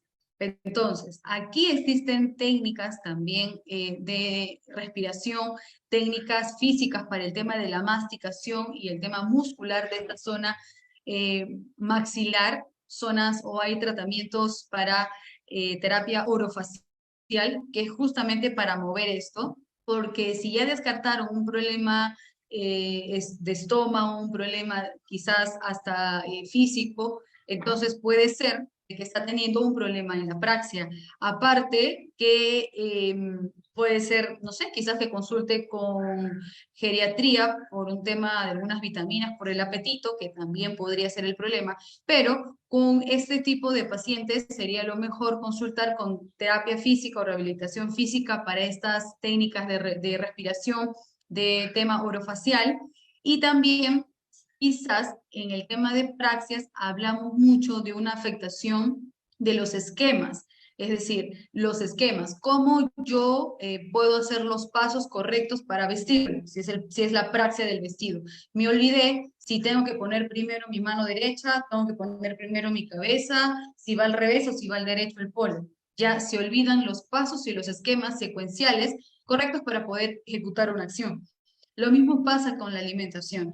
Me olvido cómo tengo que agarrar el cubierto, si tengo que agarrar con la mano, qué movimiento debo de hacer, si abro la boca, si no abro la boca. Existe mucha confusión en este paso. Y lo que pueden hacer también es a través de algunas técnicas en acompañamiento donde ayuden paso a paso, donde le explican a la persona, paso 1, vamos a agarrar el tenedor, enseñar el tenedor, vamos a hacer este movimiento, mira cómo yo lo hago, como si fuera un modelado. Entonces, pueden utilizar este tipo de alternativas. ¿Sí? Luego, Juan Carlos pregunta, ¿no? ¿Qué tanto el estrés afecta y perjudica el cerebro? Sí, definitivamente el estrés empieza, y el estrés básicamente es la consecuencia de la afectación que hay en mi cerebro, porque cuando hay una actividad o quizás tenemos mucha sobrecarga o abrumación, elevamos los niveles de cortisol, elevamos y hay un cambio de neurotransmisores en nuestro cerebro, y como evidencio o como la persona ejecuta todo este proceso a nivel clínico es el estrés o la ansiedad, ¿no? Entonces es un efecto contralateral y reactivo. Ahora, definitivamente, si tenemos varios puntos de estrés o de ansiedad o picos de angustia de manera continua, eso nos va a afectar en gran medida porque hacemos una adecuación, afectamos nuestro sistema de vulnerabilidad y prácticamente caemos en un trastorno mental, ¿no? Ahora, también hay pacientes que llegan con mucha duda y con bastante preocupación porque mencionan, me olvido de las cosas, tengo problemas de atención, concentración, y cuando hacemos la exploración nos dicen que tienen sobrecarga laboral, sobrecarga familiar y encima trabajan, estudian, hacen muchas cosas. Están sobrecargados de estrés y obviamente afecta sus niveles de atención, concentración y memoria, y no van a dar un buen trabajo, no van a tener una buena actividad en su vida diaria, y definitivamente eso afecta, Juan Carlos. Por eso sería bueno que pase una consulta médica, una consulta psicológica, o que siga un tratamiento psicológico también, ¿no? También nos vuelve a comentar Marta, muchas gracias por participar, que estos pacientes tienen muchos problemas de alimentación y pueden usar imágenes como el autismo claro, también pueden utilizar pictogramas, ¿no? Utilizar pictogramas, modelados, y también lo que ayudaría mucho, como hay un patrón también a veces de no se reconocen ellos, cuando se miren al espejo, ese es otro de los síntomas muy claros, no se reconocen en el espejo, o a veces se olvida que hicieron alguna actividad como comer o vestirse. Lo que se le recomienda a muchas familias es tomarles fotos cuando realizan la acción. Por ejemplo, si ya comió, se le toma la foto, y luego cuando esta persona vuelve a pedir comida o dice que nunca le han dado comida durante el día, no le dan comida, le muestran las fotos donde está con la misma vestimenta y le dicen la hora, aquí estás tú, estás comiendo, mírate, para que haya un punto de reconocimiento y también orientación hacia la realidad, ¿no? Utilizar imágenes como pictogramas ayuda también bastante, ¿no? No sé si alguien más tuviera alguna duda. Creo que ha quedado claro. No sé si alguien más tiene alguna pregunta, quizás algún caso que quiera compartir o algún paciente. Araceli. Sí, licenciada, buenas tardes. Tengo una consulta en torno a lo que mencionó de aquel mito que teníamos, pues, acerca de cómo el deterioro cognitivo podríamos decir que en las personas adultas mayores era algo normal. Entendí que quizás la inteligencia fluida era la más afectada o la inteligencia cristalizada. Lo que más se afecta es la inteligencia cristalizada. A ver, espérate, vamos a revisar acá. Lo que más se afecta es la fluida y la que se mantiene es la cristalizada, porque la cristalizada está más asociada, acá está, la que más se conserva es la cristalizada y la que se altera es la fluida. La cristalizada se asocia con los conocimientos adquiridos a lo largo del tiempo, con los conocimientos que podemos tener como cultura general, asociado a la memoria semántica, ¿no? Y justamente acá tenemos que la memoria semántica también se mantiene, mientras que la que se disminuye es la fluida. Muchas gracias, licenciada. Bien. Entonces, si alguien más tiene alguna duda o quiera compartir algún caso. Doctora Cristel, también hacemos la invitación a las personas que nos están visualizando a través del Facebook Live. Si tuvieran alguna consulta, lo pueden escribir en los comentarios y yo gustosa los voy a leer. Licenciada, buenas tardes. Le saluda Georgina. Hola, Georgina.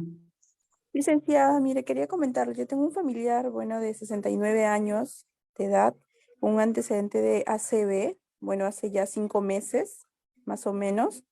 Bueno, él ha estado haciendo su estimulación cognitiva, ha estado llevando, pero hubo un momento que él como que un poquito de relajación, que se relajó de las estimulaciones, de las terapias, y como que empezó a retroceder, ¿no? Empezó a retroceder, a olvidarse nuevamente las sumas, las restas.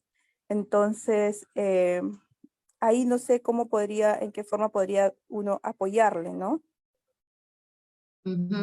Bien, en cuanto a ese tipo de casos con un proceso vascular, sí tendría que volver con el esquema de estimulación cognitiva. Quizás no con las mismas tareas de antes, porque ya hubo como desaceleración de sus actividades y poca continuidad. Pueden empezar otra vez con el mismo esquema, pero con ejercicios un poco más simples y luego van aumentando la complejidad, ¿no? O sea, pero sí definitivamente influye también un tema motivacional, ¿no? De cuánta motivación tendrá tu familiar para poder hacer esas actividades, las emociones, las personas con proceso vascular tienen mucha asociación con ansiedad y con depresión. Entonces, ellos son conscientes también, no, bueno, no sé qué grado o cómo estará la afectación de sus funciones cognitivas, porque el peligro de un ACV es que cae en una demencia vascular. Entonces, hay que revisar también, quizás evaluar, no sé cuánto tiempo haya dejado sus terapias, pero sí sería recomendable, Georgina, que vuelva a hacer sus talleres, quizás en casa, ¿no? Si es que no hay la opción de sacarlo en casa, hacer actividad física también en casa, porque no sé si ha tenido secuelas motoras, secuelas en el lenguaje, qué tipo de secuelas, pero sí requiere volver a su entrenamiento cognitivo. Muchas gracias, doctora. Bien, Georgina. Sí, doctora, buenas tardes. Hola. ¿Se me escucha? Hola, sí se escucha. Sí, doctora, una pregunta. En temas de esto de la investigación y en el avance en el país, ¿existe algún banco de cerebros donde se investiga o bueno, en este caso se estudia en referente a lo que hemos visto el caso de hoy? Y otra pregunta, yo tengo un familiar, ¿no? Un familiar cercano que le han diagnosticado con Alzheimer. Ha empezado esto antes de los 65 años y parece que como que no ha avanzado más, se ha truncado, tiene desorientación, memoria también, se ha perdido ya como en 4 oportunidades en Lima. En este caso, doctora, ha sido evaluado por un neuropsicólogo y por un neurólogo. Mi pregunta sería, doctora, según la literatura científica, las neurociencias, ¿qué nos habla sobre el tema hereditario? Gracias, doctora. Bien, Juan Carlos, gracias por tu pregunta. Bien, sobre el tema de los estudios, o si quieres un museo de cerebros, en el Instituto de Neurociencias de Mogrovejo, que es un hospital que está en el cercado de Lima, existe este museo donde muestran todos los tipos de cerebros, obviamente de personas que ya están muertas, y eso está en la avenida Ancash, si más no me equivoco, puedes buscar, es en el Hospital Mogrovejo, que es un hospital especializado en neurociencias. No sé si es que ahora están, bueno, debido al tema de pandemia y todo esto, no sé si ahora están permitiendo las visitas, pero no estaría de más que busques en internet para que puedas visitar este museo. Es bastante interesante porque no solamente están los cerebros de personas con demencia, sino también hay cerebros con neurocisticercosis, cómo está el cerebro de una persona normal, cómo sería el cerebro de alguien con algún tipo de aneurisma, personas o cerebros con algún tema de afectación vascular, incluso también hay demostración de fetos con problemas cerebrales. Entonces es bastante interesante, podrías visitar, igual busca la información, como te digo, para que puedas ir, y hacen como que una guía y una explicación de cada área, ¿no? Es bastante amplio. Es el Museo de Cerebros del Hospital de Mogrovejo, que es el Instituto Nacional de Neurociencias. Y sobre el tema del factor hereditario, sí. Si existe papá y mamá de la primera, o sea, vamos a llamar el primer grado de asociación familiar, si papá y mamá tienen el diagnóstico de demencia, un 35% de heredabilidad puede ser para poder generar ese tipo de diagnóstico. Y definitivamente no solamente son con familiares directos, hasta la cuarta generación puede desencadenar o puede afectar ese tipo de genética. Ahora, hay exámenes también, no hay acá en el Perú, pero existen algunos laboratorios, tanto en Uruguay, en México y en Estados Unidos, que hacen algunos exámenes de ApoE, que es el examen para desencadenar y ver según biomarcadores con el gen del 4, el ApoE4, que es el que nos da indicador si a futuro vamos a tener la enfermedad de Alzheimer o no. Entonces, hay exámenes de biomarcadores donde van a darnos señales tempranas, ¿no? Pero sí, como mencionas, que tienes un familiar directo, un familiar con ese tipo de diagnóstico, entonces desde ya todos los que están en línea directa tienen que hacer prevención y chequeos continuos. Si ya estás observando de que el familiar se ha perdido y tiene esos problemas de desorientación serios, quiere decir que no es un caso leve, es un caso con signos moderados y ya debería de tener tratamiento farmacológico y de estimulación y sobre todo no salir sola. Incluso puedes colocarle un collar o una pulsera donde están los datos de contacto de los familiares, porque sí, hay muchos casos que se describen que estas personas se pierden, ¿no? Sí, entonces hay que cuidar muchísimo a este tipo de personas con estos diagnósticos. Así que la prevención, como bien había una de las láminas que les había mencionado, es bastante importante, más aún para personas con familiares directos con esta enfermedad.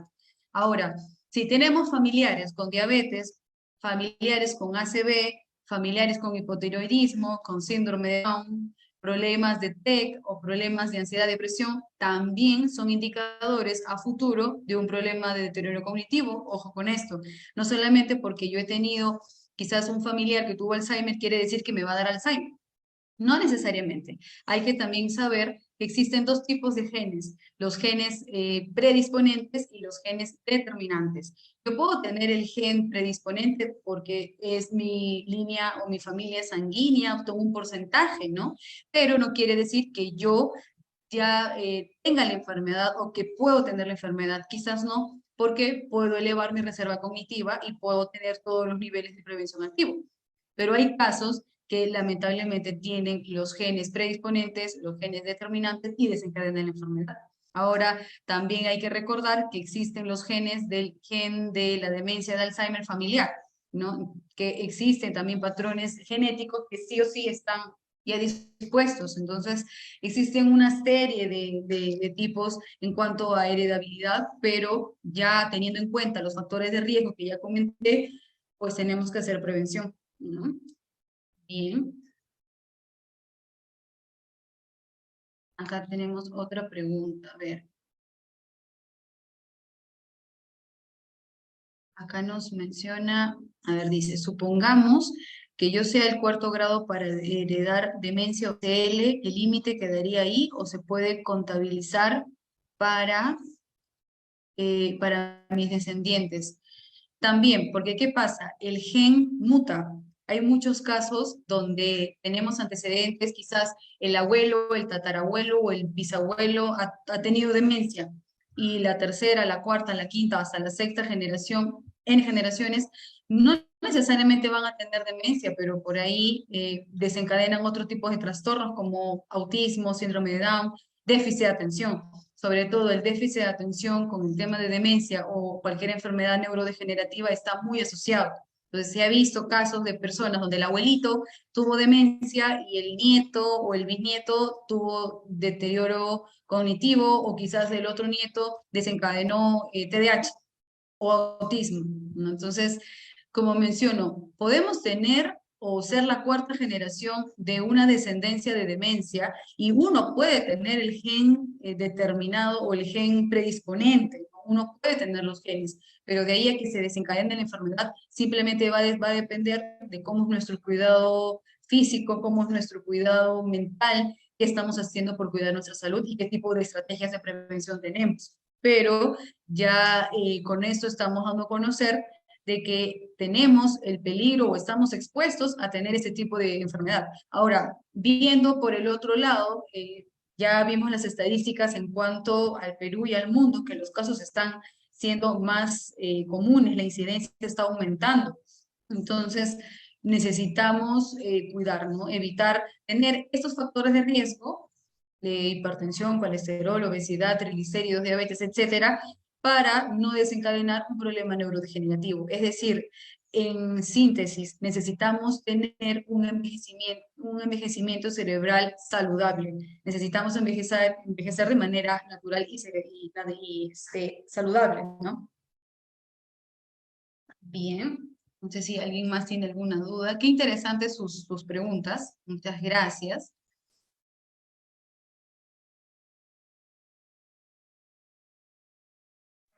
Doctora, una pregunta más. Podría Sí. ser que me interesa mucho a mí la neuropsicología. Creo que hay una universidad que lo enseña en la Villarreal. Podemos decir que, bueno, lo que usted comenta, las estadísticas, lo que se ve, el avance, el estrés, la vida moderna, en un futuro se necesitará más neuropsicólogos, psicólogos especialistas. Y última pregunta, doctora. Soy psicólogo clínico, trabajo en provincia. En este caso, ¿cómo sería, qué instrumentos usted recomendaría en base a cierta área de evaluación en lo que es un deterioro cognitivo? ¿No? Gracias, doctora. Bien, Juan Carlos, sí, nosotros necesitamos más neuropsicólogos, ¿no? Somos pocos los que nos dedicamos a la neuropsicología. También compartimos actividad con los psicólogos clínicos por el tema de las pruebas, la baremación, todo el ámbito psicométrico, ¿no? Pero sí es importante meternos un poco más, ¿no?, a la neuropsicología, porque como ya verán, el deterioro cognitivo, enfermedades neurodegenerativas, es un mundo bastante amplio, ¿no?, donde tenemos que ver varias consideraciones. De aquí subyacen diferentes tipos de clases, de tipos de clasificación, de sintomatología. Entonces sí es importante que más especialistas se sumen a esta lucha, ¿no? Como vemos, los pacientes y los síntomas, los casos, las casuísticas están aumentando. Entonces, mientras más neuropsicólogos hay, más ayuda puede haber, ¿no?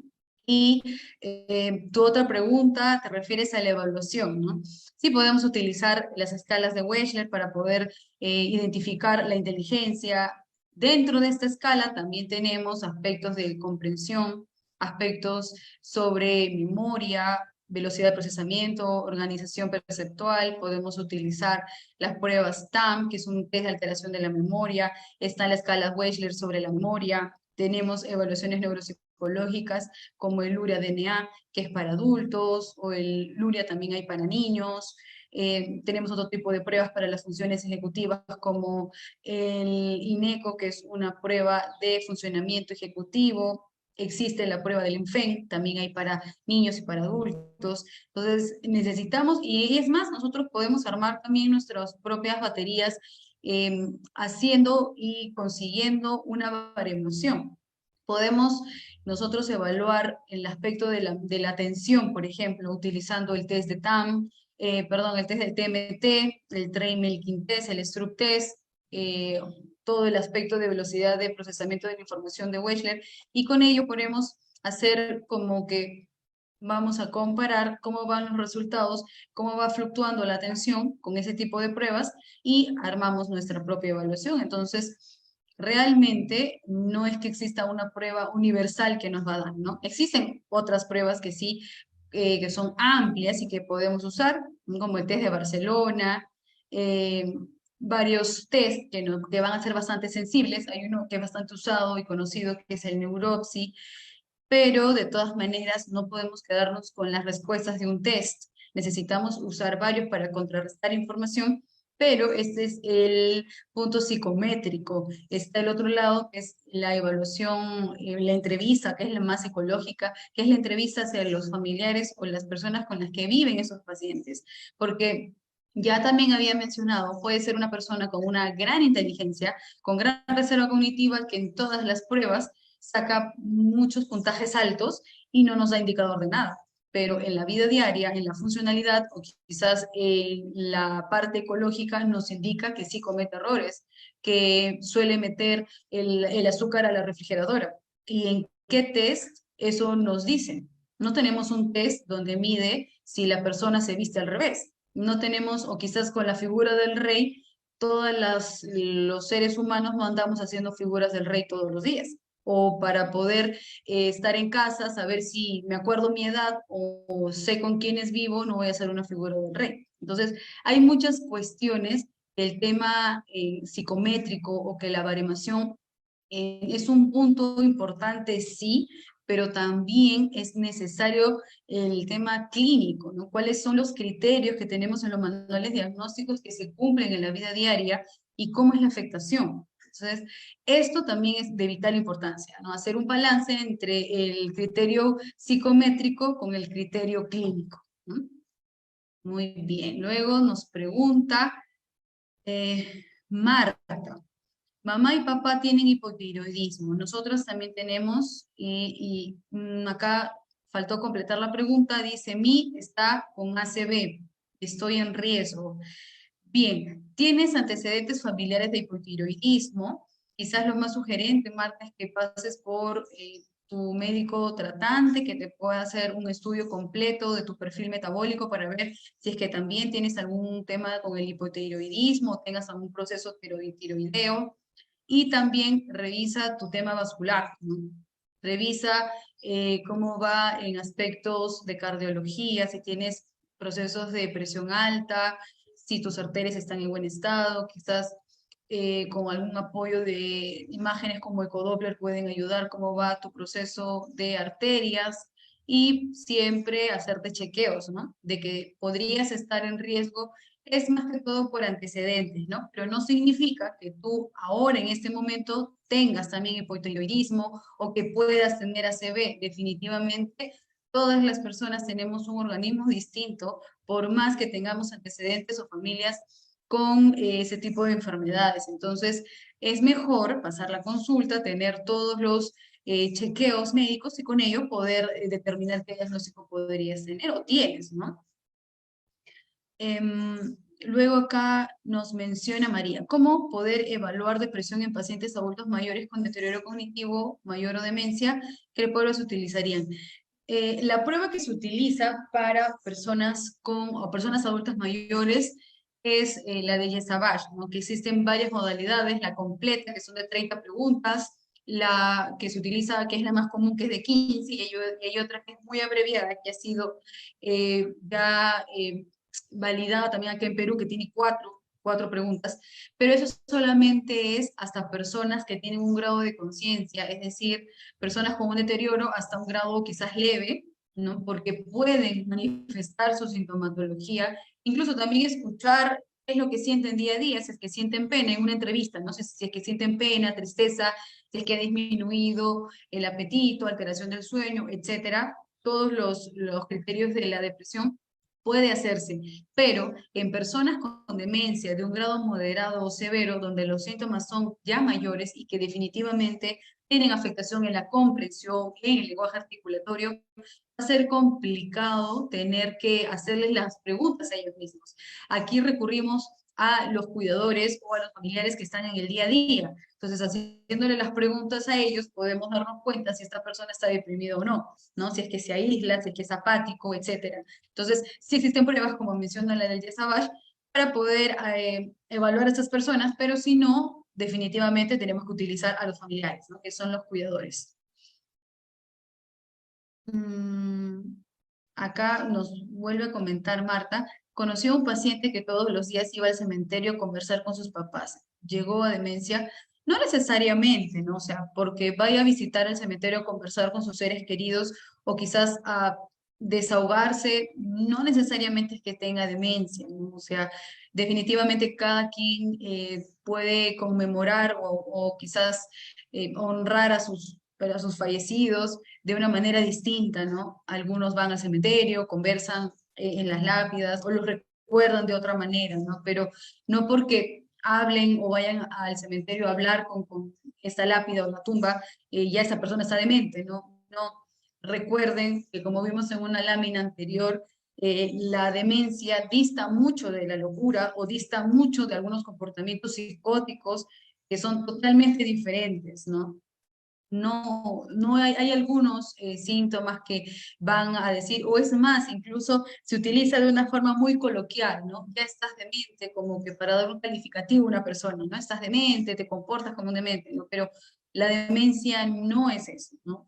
Si hace alguna actividad que está errónea o equivocada, pueden influenciar muchas cosas, no necesariamente es que esté demente, ¿no? Entonces, hay que observar bien los síntomas y darle un adecuado nombre a las cosas, ¿sí? No sé si tienen más preguntas.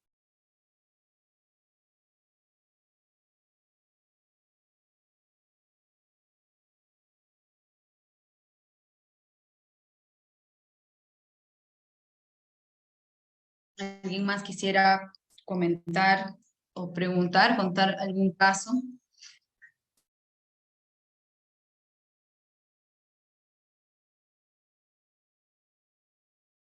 Doctora, una pregunta. En este paciente, bueno, el familiar tiene, digamos, esa manía de guardar cositas en su cartera, hacer un moñito, hacer, por ejemplo, las mascarillas,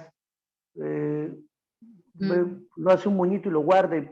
Yo a veces reviso y encuentro como 50, así, bolitas. ¿Es algún tipo de síndrome, alguna manía? ¿Qué podría hacer, más o menos, doctora? Tiene Sí, Alzheimer, ¿no? Alzheimer. sí, eso se califica como una conducta motora sin objetivo. Eso es un síntoma neuropsiquiátrico, ¿no? Donde hay algunos comportamientos que son repetitivos y que no tienen algún objetivo alguno. Algunos de ellos suelen hacer bolita con la ropa o guardar quizás sus joyas o el dinero en bolsitas, hacer bolitas y los ponen en cualquier cartera, en cualquier saco, o quizás el mismo dinero, ¿no? Doblarlos, ¿no? Son comportamientos neuropsiquiátricos repetitivos que sí son característicos de la enfermedad de Alzheimer y que definitivamente se controlan a través de la medicación, ¿no? Hay otros síntomas que también se dan en algunos pacientes que ya están a nivel moderado a severo, que suelen hablar o pensar que el televisor se refiere a ellos. o se pelean, ¿no? Porque le dicen a su familiar, no, mira, esa persona que está ahí está hablando de mí, ¿no? Pero realmente es la noticia lo que suena, y ellos piensan que hablan de ellos, ¿no? O escuchan la música y se ponen a bailar con el televisor porque piensan que es alguien que le está hablando. Entonces ya hay un desprendimiento ahí de lo que es coherente y de lo que no, ¿no? Porque no comprenden, simplemente ya no recuerdan que eso es un televisor, que es un objeto, ¿no? Y todo lo hacen como que muy personal. También vienen los famosos delirios, ¿no? Siento que me están persiguiendo, y me están hablando, alguien me quiere hacer daño, y es aquí, justamente me acabo de acordar, muchas gracias por tu pregunta, qué participativo estás y muy interesante, sobre la comida. Muchas veces piensan de que los envenenan y es por eso que no quieren comer. O quizás que le están poniendo un ingrediente diferente a la comida y ya no quieren comer. Entonces, aquí es un factor llamado delirio, donde piensan que le van a hacer daño, los van a matar o los quieren envenenar y dejan de comer. Y muchos familiares dicen, ah, estás haciendo berrinche, ah, no tienes apetito, no te gusta lo que yo te doy la comida. Entonces, no, simplemente se configura como un proceso de un síntoma neuropsiquiátrico. Y es aquí como un sinnúmero de síntomas van a desencadenarse y van a llamar mucho la atención. Pero acá también hay algo fundamental que nosotros tenemos que hacer un llamado a la familia. Existen técnicas de validación, que es un programa también que se hace, y nosotros los psicólogos, los neuropsicólogos, tenemos la obligación de hacer hacia los familiares con ese tipo de diagnósticos de cualquier tipo de demencia, porque tenemos que educar, tenemos que mencionarle, uno, cuáles son las características de todos los tipos de demencia o el diagnóstico, qué es lo que tenemos que estar atentos y qué es lo que tenemos que esperar de este paciente. Por ejemplo, en el caso de lo que nos cuenta nuestro amigo, que su familiar suele hacer bolitas o todo lo hace o lo empaqueta, ¿no? Nosotros tenemos que comentarle que eso es un síntoma esperado, un síntoma que tiene este nombre y que cómo podemos abordarlo. A través de las técnicas de validación, también nosotros tenemos que ayudarles. Ahora, ¿qué pasa?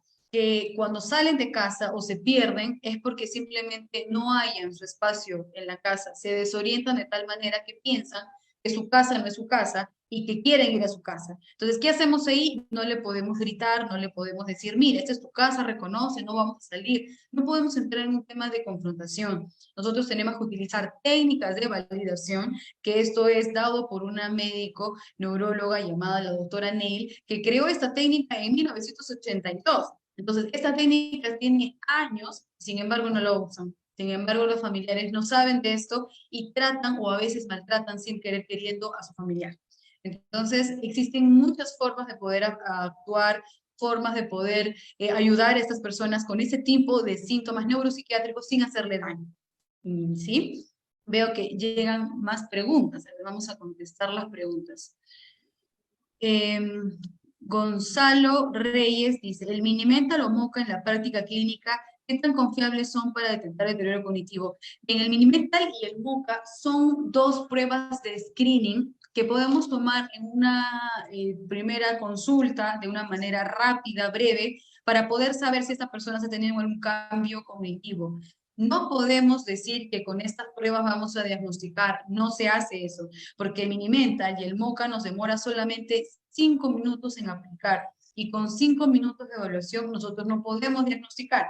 Sería muy antiético decir que si en el Minimental sacó 20 puntos, entonces ya tú tienes demencia. No, porque recuerden, existe también patrones metabólicos, patrones de depresión, puede ser un TDAH, puede ser un problema de hipotiroidismo, puede ser un problema X que está funcionando como una pseudodemencia o como un proceso de deterioro de las funciones cognitivas que no necesariamente va a ser demencia. Entonces hay que tener bastante cuidado y no podemos diagnosticar. Sí son dos pruebas de tamizaje, de screening muy fácil y muy aptos para poder ayudarnos a darnos un panorama hacia dónde podemos entrar, pero no podemos diagnosticar. Entonces, si es que en algún momento alguien le dice, bueno, he tomado el Minimental a tu mamá y acá dice que tiene 10 puntos, entonces ya, demencia está muy mal. No, nosotros tenemos que solicitar una evaluación muy completa, un informe neuropsicológico completo y detallado para poder decir que esta persona efectivamente tiene ese diagnóstico. ¿sí? Pero como pruebas de tamizaje y pruebas rápidas nos pueden ayudar. Nos comenta Marta, para pasar los alimentos es muy difícil hasta el licuado. Sí, esto es debido a las apraxias. Cuando las apraxias están en grados muy severos, las personas ya no pueden digerir sólido. Entonces tienen que utilizar algunos alimentos licuados o también en algunos casos ya más graves utilizan sondas nosogástricas. Entonces, ese es el paso que justamente yo les estaba comentando que no queremos llegar. ¿De acuerdo? Vamos a ver aquí. Nos pregunta Lidia. Licenciada, buenas tardes. ¿Un trastorno de personalidad puede proceder o comorbilizar en un DCL o demencia? Depende. Los problemas de personalidad no necesariamente van a tener problemas cognitivos, ¿no? Puede, por ejemplo, en el caso de las personalidades ansiosas, puede ser que su ansiedad o sus problemas emocionales sean tan fuertes que caen en un proceso de ansiedad y que me olvido las cosas o puedo estar un poco distraído, o quizás los esquizoides que se encierran en su mundo y pareciera que no escuchan, que no socializan, no necesariamente caen en un proceso de deterioro mayor, ¿no? Los procesos de personalidad, al contrario, pueden acompañar a un proceso de cambio. La personalidad nos va a dar más bien un indicador. Cuando la persona tiene la demencia instalada o hay un deterioro cognitivo, lo que cambia es la personalidad, porque vienen los familiares y nos dicen, ¿no? Mi mamá, antes de todos estos cambios cognitivos, era muy alegre, conversadora, salía con las amigas, iba a hacer ayuda social, etcétera, ¿no? Pero ahora, desde que se olvida las cosas o que nos damos cuenta que se olvida las cosas, que ya no se ubica, que está distraída, que no habla bien, está muy callada, ya no conversa, si viene visita se esconde, ya no quiere salir con las amigas, tiene miedo. Entonces, ¿qué es lo que estamos viendo aquí? Hay un cambio de actitud, de personalidad, muy aparte del tema cognitivo y también emocional. Entonces, sí hay en este proceso neurodegenerativo un cambio en la personalidad, pero no necesariamente un trastorno de personalidad que se puede diagnosticar en etapas de adultez joven, como a los 18, a los 17 años o quizás 20, no quiere decir que esas personas van a desencadenar una demencia. Bien. Claudia nos dice, ¿cuáles son los requisitos para ser un neuropsicólogo? En primer lugar, lo que se tiene que estudiar es psicología, ¿no? La carrera de pregrado tiene que ser de psicología, luego se pasa al internado, donde si tu interés es de psicología clínica, pues terminas tus estudios y puedes ya hacer un posgrado, una especialización en neuropsicología, ¿no? Ahora, si eres quizás psicólogo educativo, psicólogo forense o cualquier psicólogo que ya terminó la carrera, puedes también hacer un posgrado en neuropsicología, ¿no? No es que exista algún requisito más, no solamente es que tengas la carrera de psicología y que te interese, obviamente, el estudio del cerebro, que tengas la vocación de ser neuropsicólogo y poder empezar a actuar. Ahora, la neuropsicología no necesariamente y no solamente está envuelta en el aspecto de adultos mayores, como es el caso que estamos comentando, ¿no? Sino también hay neuropsicología infantil, ¿no? Y ve todos los trastornos del neurodesarrollo, los trastornos neuropsicológicos de los niños, de los adultos y de los adultos mayores. Entonces, la neuropsicología es muy amplia, abarca todas las etapas de la vida y es bastante interesante, ¿no? Así que están todos los psicólogos bienvenidos a formar parte de esta especialidad que es bastante bonita y podemos seguir ayudando a más personas y también dando un punto más a la investigación.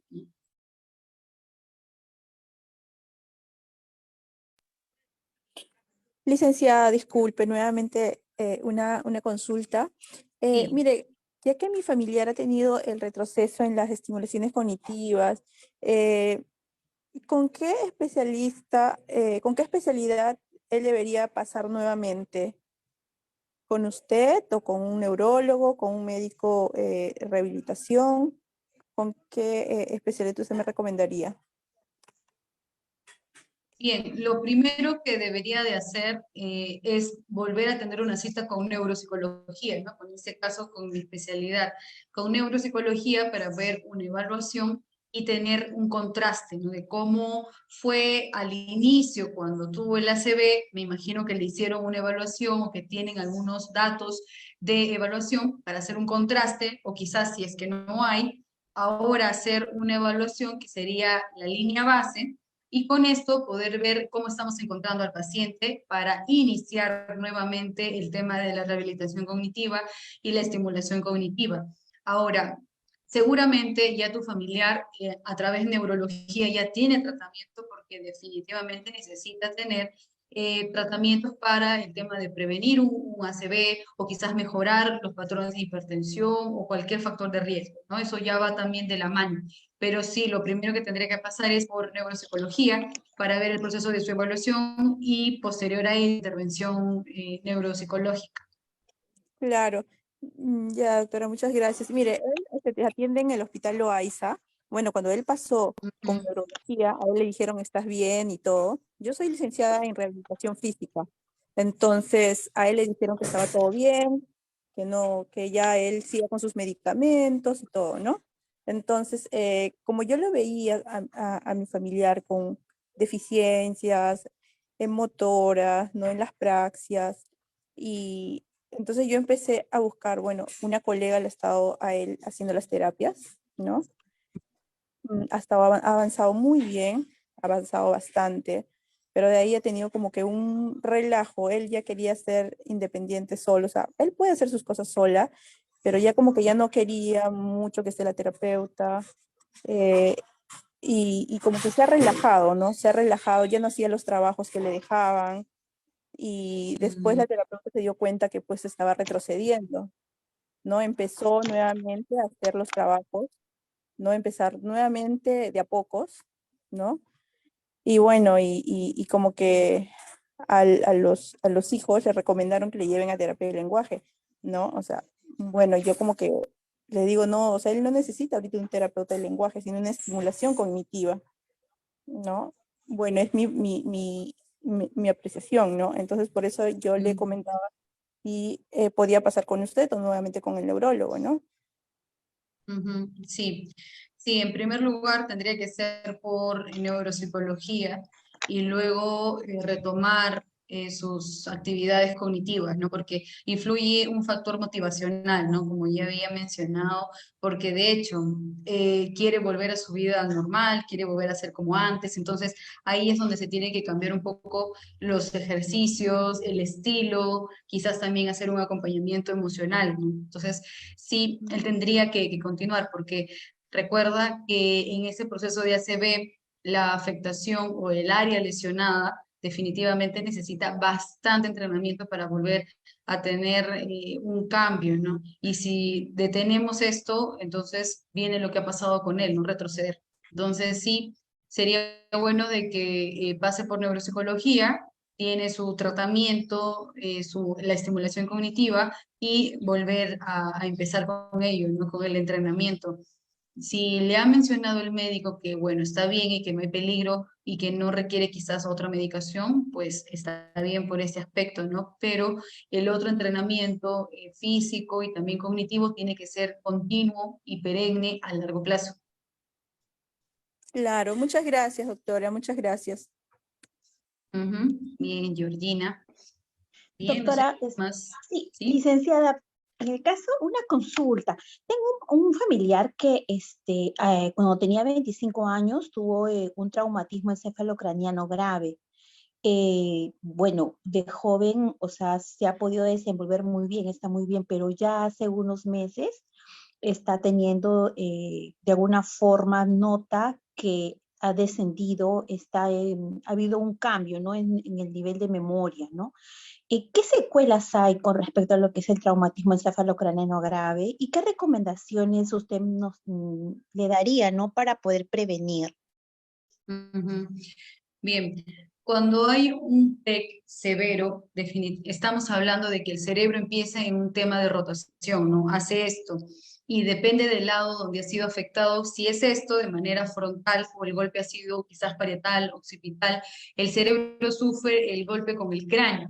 Entonces, ¿qué va a pasar? Hay alteración estructural, ¿no? El cerebro se afecta, se golpea y dependiendo de dónde sea el golpe, imaginemos que sea parietal. Entonces va a haber alguna complicación en el tema de las náuseas, funcionamiento somatoestésico, quizás el tema de la escritura, algunos campos en el tema del lenguaje, y es ahí donde él va a requerir también rehabilitación cognitiva. Estos TEC severo a futuro generan alteraciones en sus funcionamientos cognitivos. No estamos hablando de un deterioro neurodegenerativo como lo que hemos presentado. Estamos hablando de un deterioro o de una afectación, mejor dicho, de tus funciones cognitivas debido a la alteración estructural. Es símil a que si tuviera, por ejemplo, un tumor en el área frontal, que es específico al área de la articulación, entonces voy a tener problemas en articular por efectos de ese tumor. Si yo tengo un golpe que ha afectado mi lóbulo temporal y quizás ha habido, no sé, un tema de derrame o un tema de posiblemente asociado a un tema vascular, puede generar también problemas en el lenguaje, aprendizaje, memoria, etc. Entonces, lo que tiene que hacer Irma es pasar por una evaluación neuropsicológica para ver ahora, en el presente, cómo está este funcionamiento cognitivo, ¿no? ¿Qué áreas son las afectadas? ¿Qué áreas son las que están comprometidas? Y empezar a hacer rehabilitación y con ello darle estrategias también compensatorias. Ahora, no sé si es que le hicieron una evaluación previa, porque eso también es importante, ¿no? Para comparar si es que ha habido mejoramiento, una resonancia magnética a través del apoyo de neurología para ver cómo está el tema estructural. Entonces, todo eso sí es importante, pero sí es necesario que pase por neurología, por neuropsicología para ver esta evaluación completa, ¿no? Ok, gracias, doctora, muchas gracias. Bien.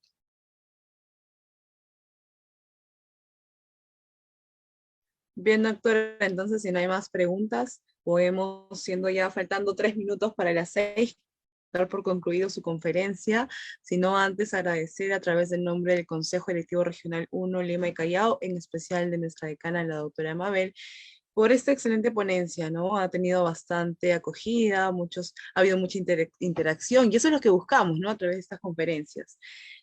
Comentarles también a la comunidad psicológica que la doctora Cristel Pacheco es parte del staff del área de capacitación y es un gusto tenerla dentro de nuestro equipo. Bien, doctora Cristel, nos estamos viendo en una próxima oportunidad, agendando una próxima conferencia. Listo, muchas gracias a todos, gracias por la invitación y bueno, a seguir informándonos. Gracias, chao.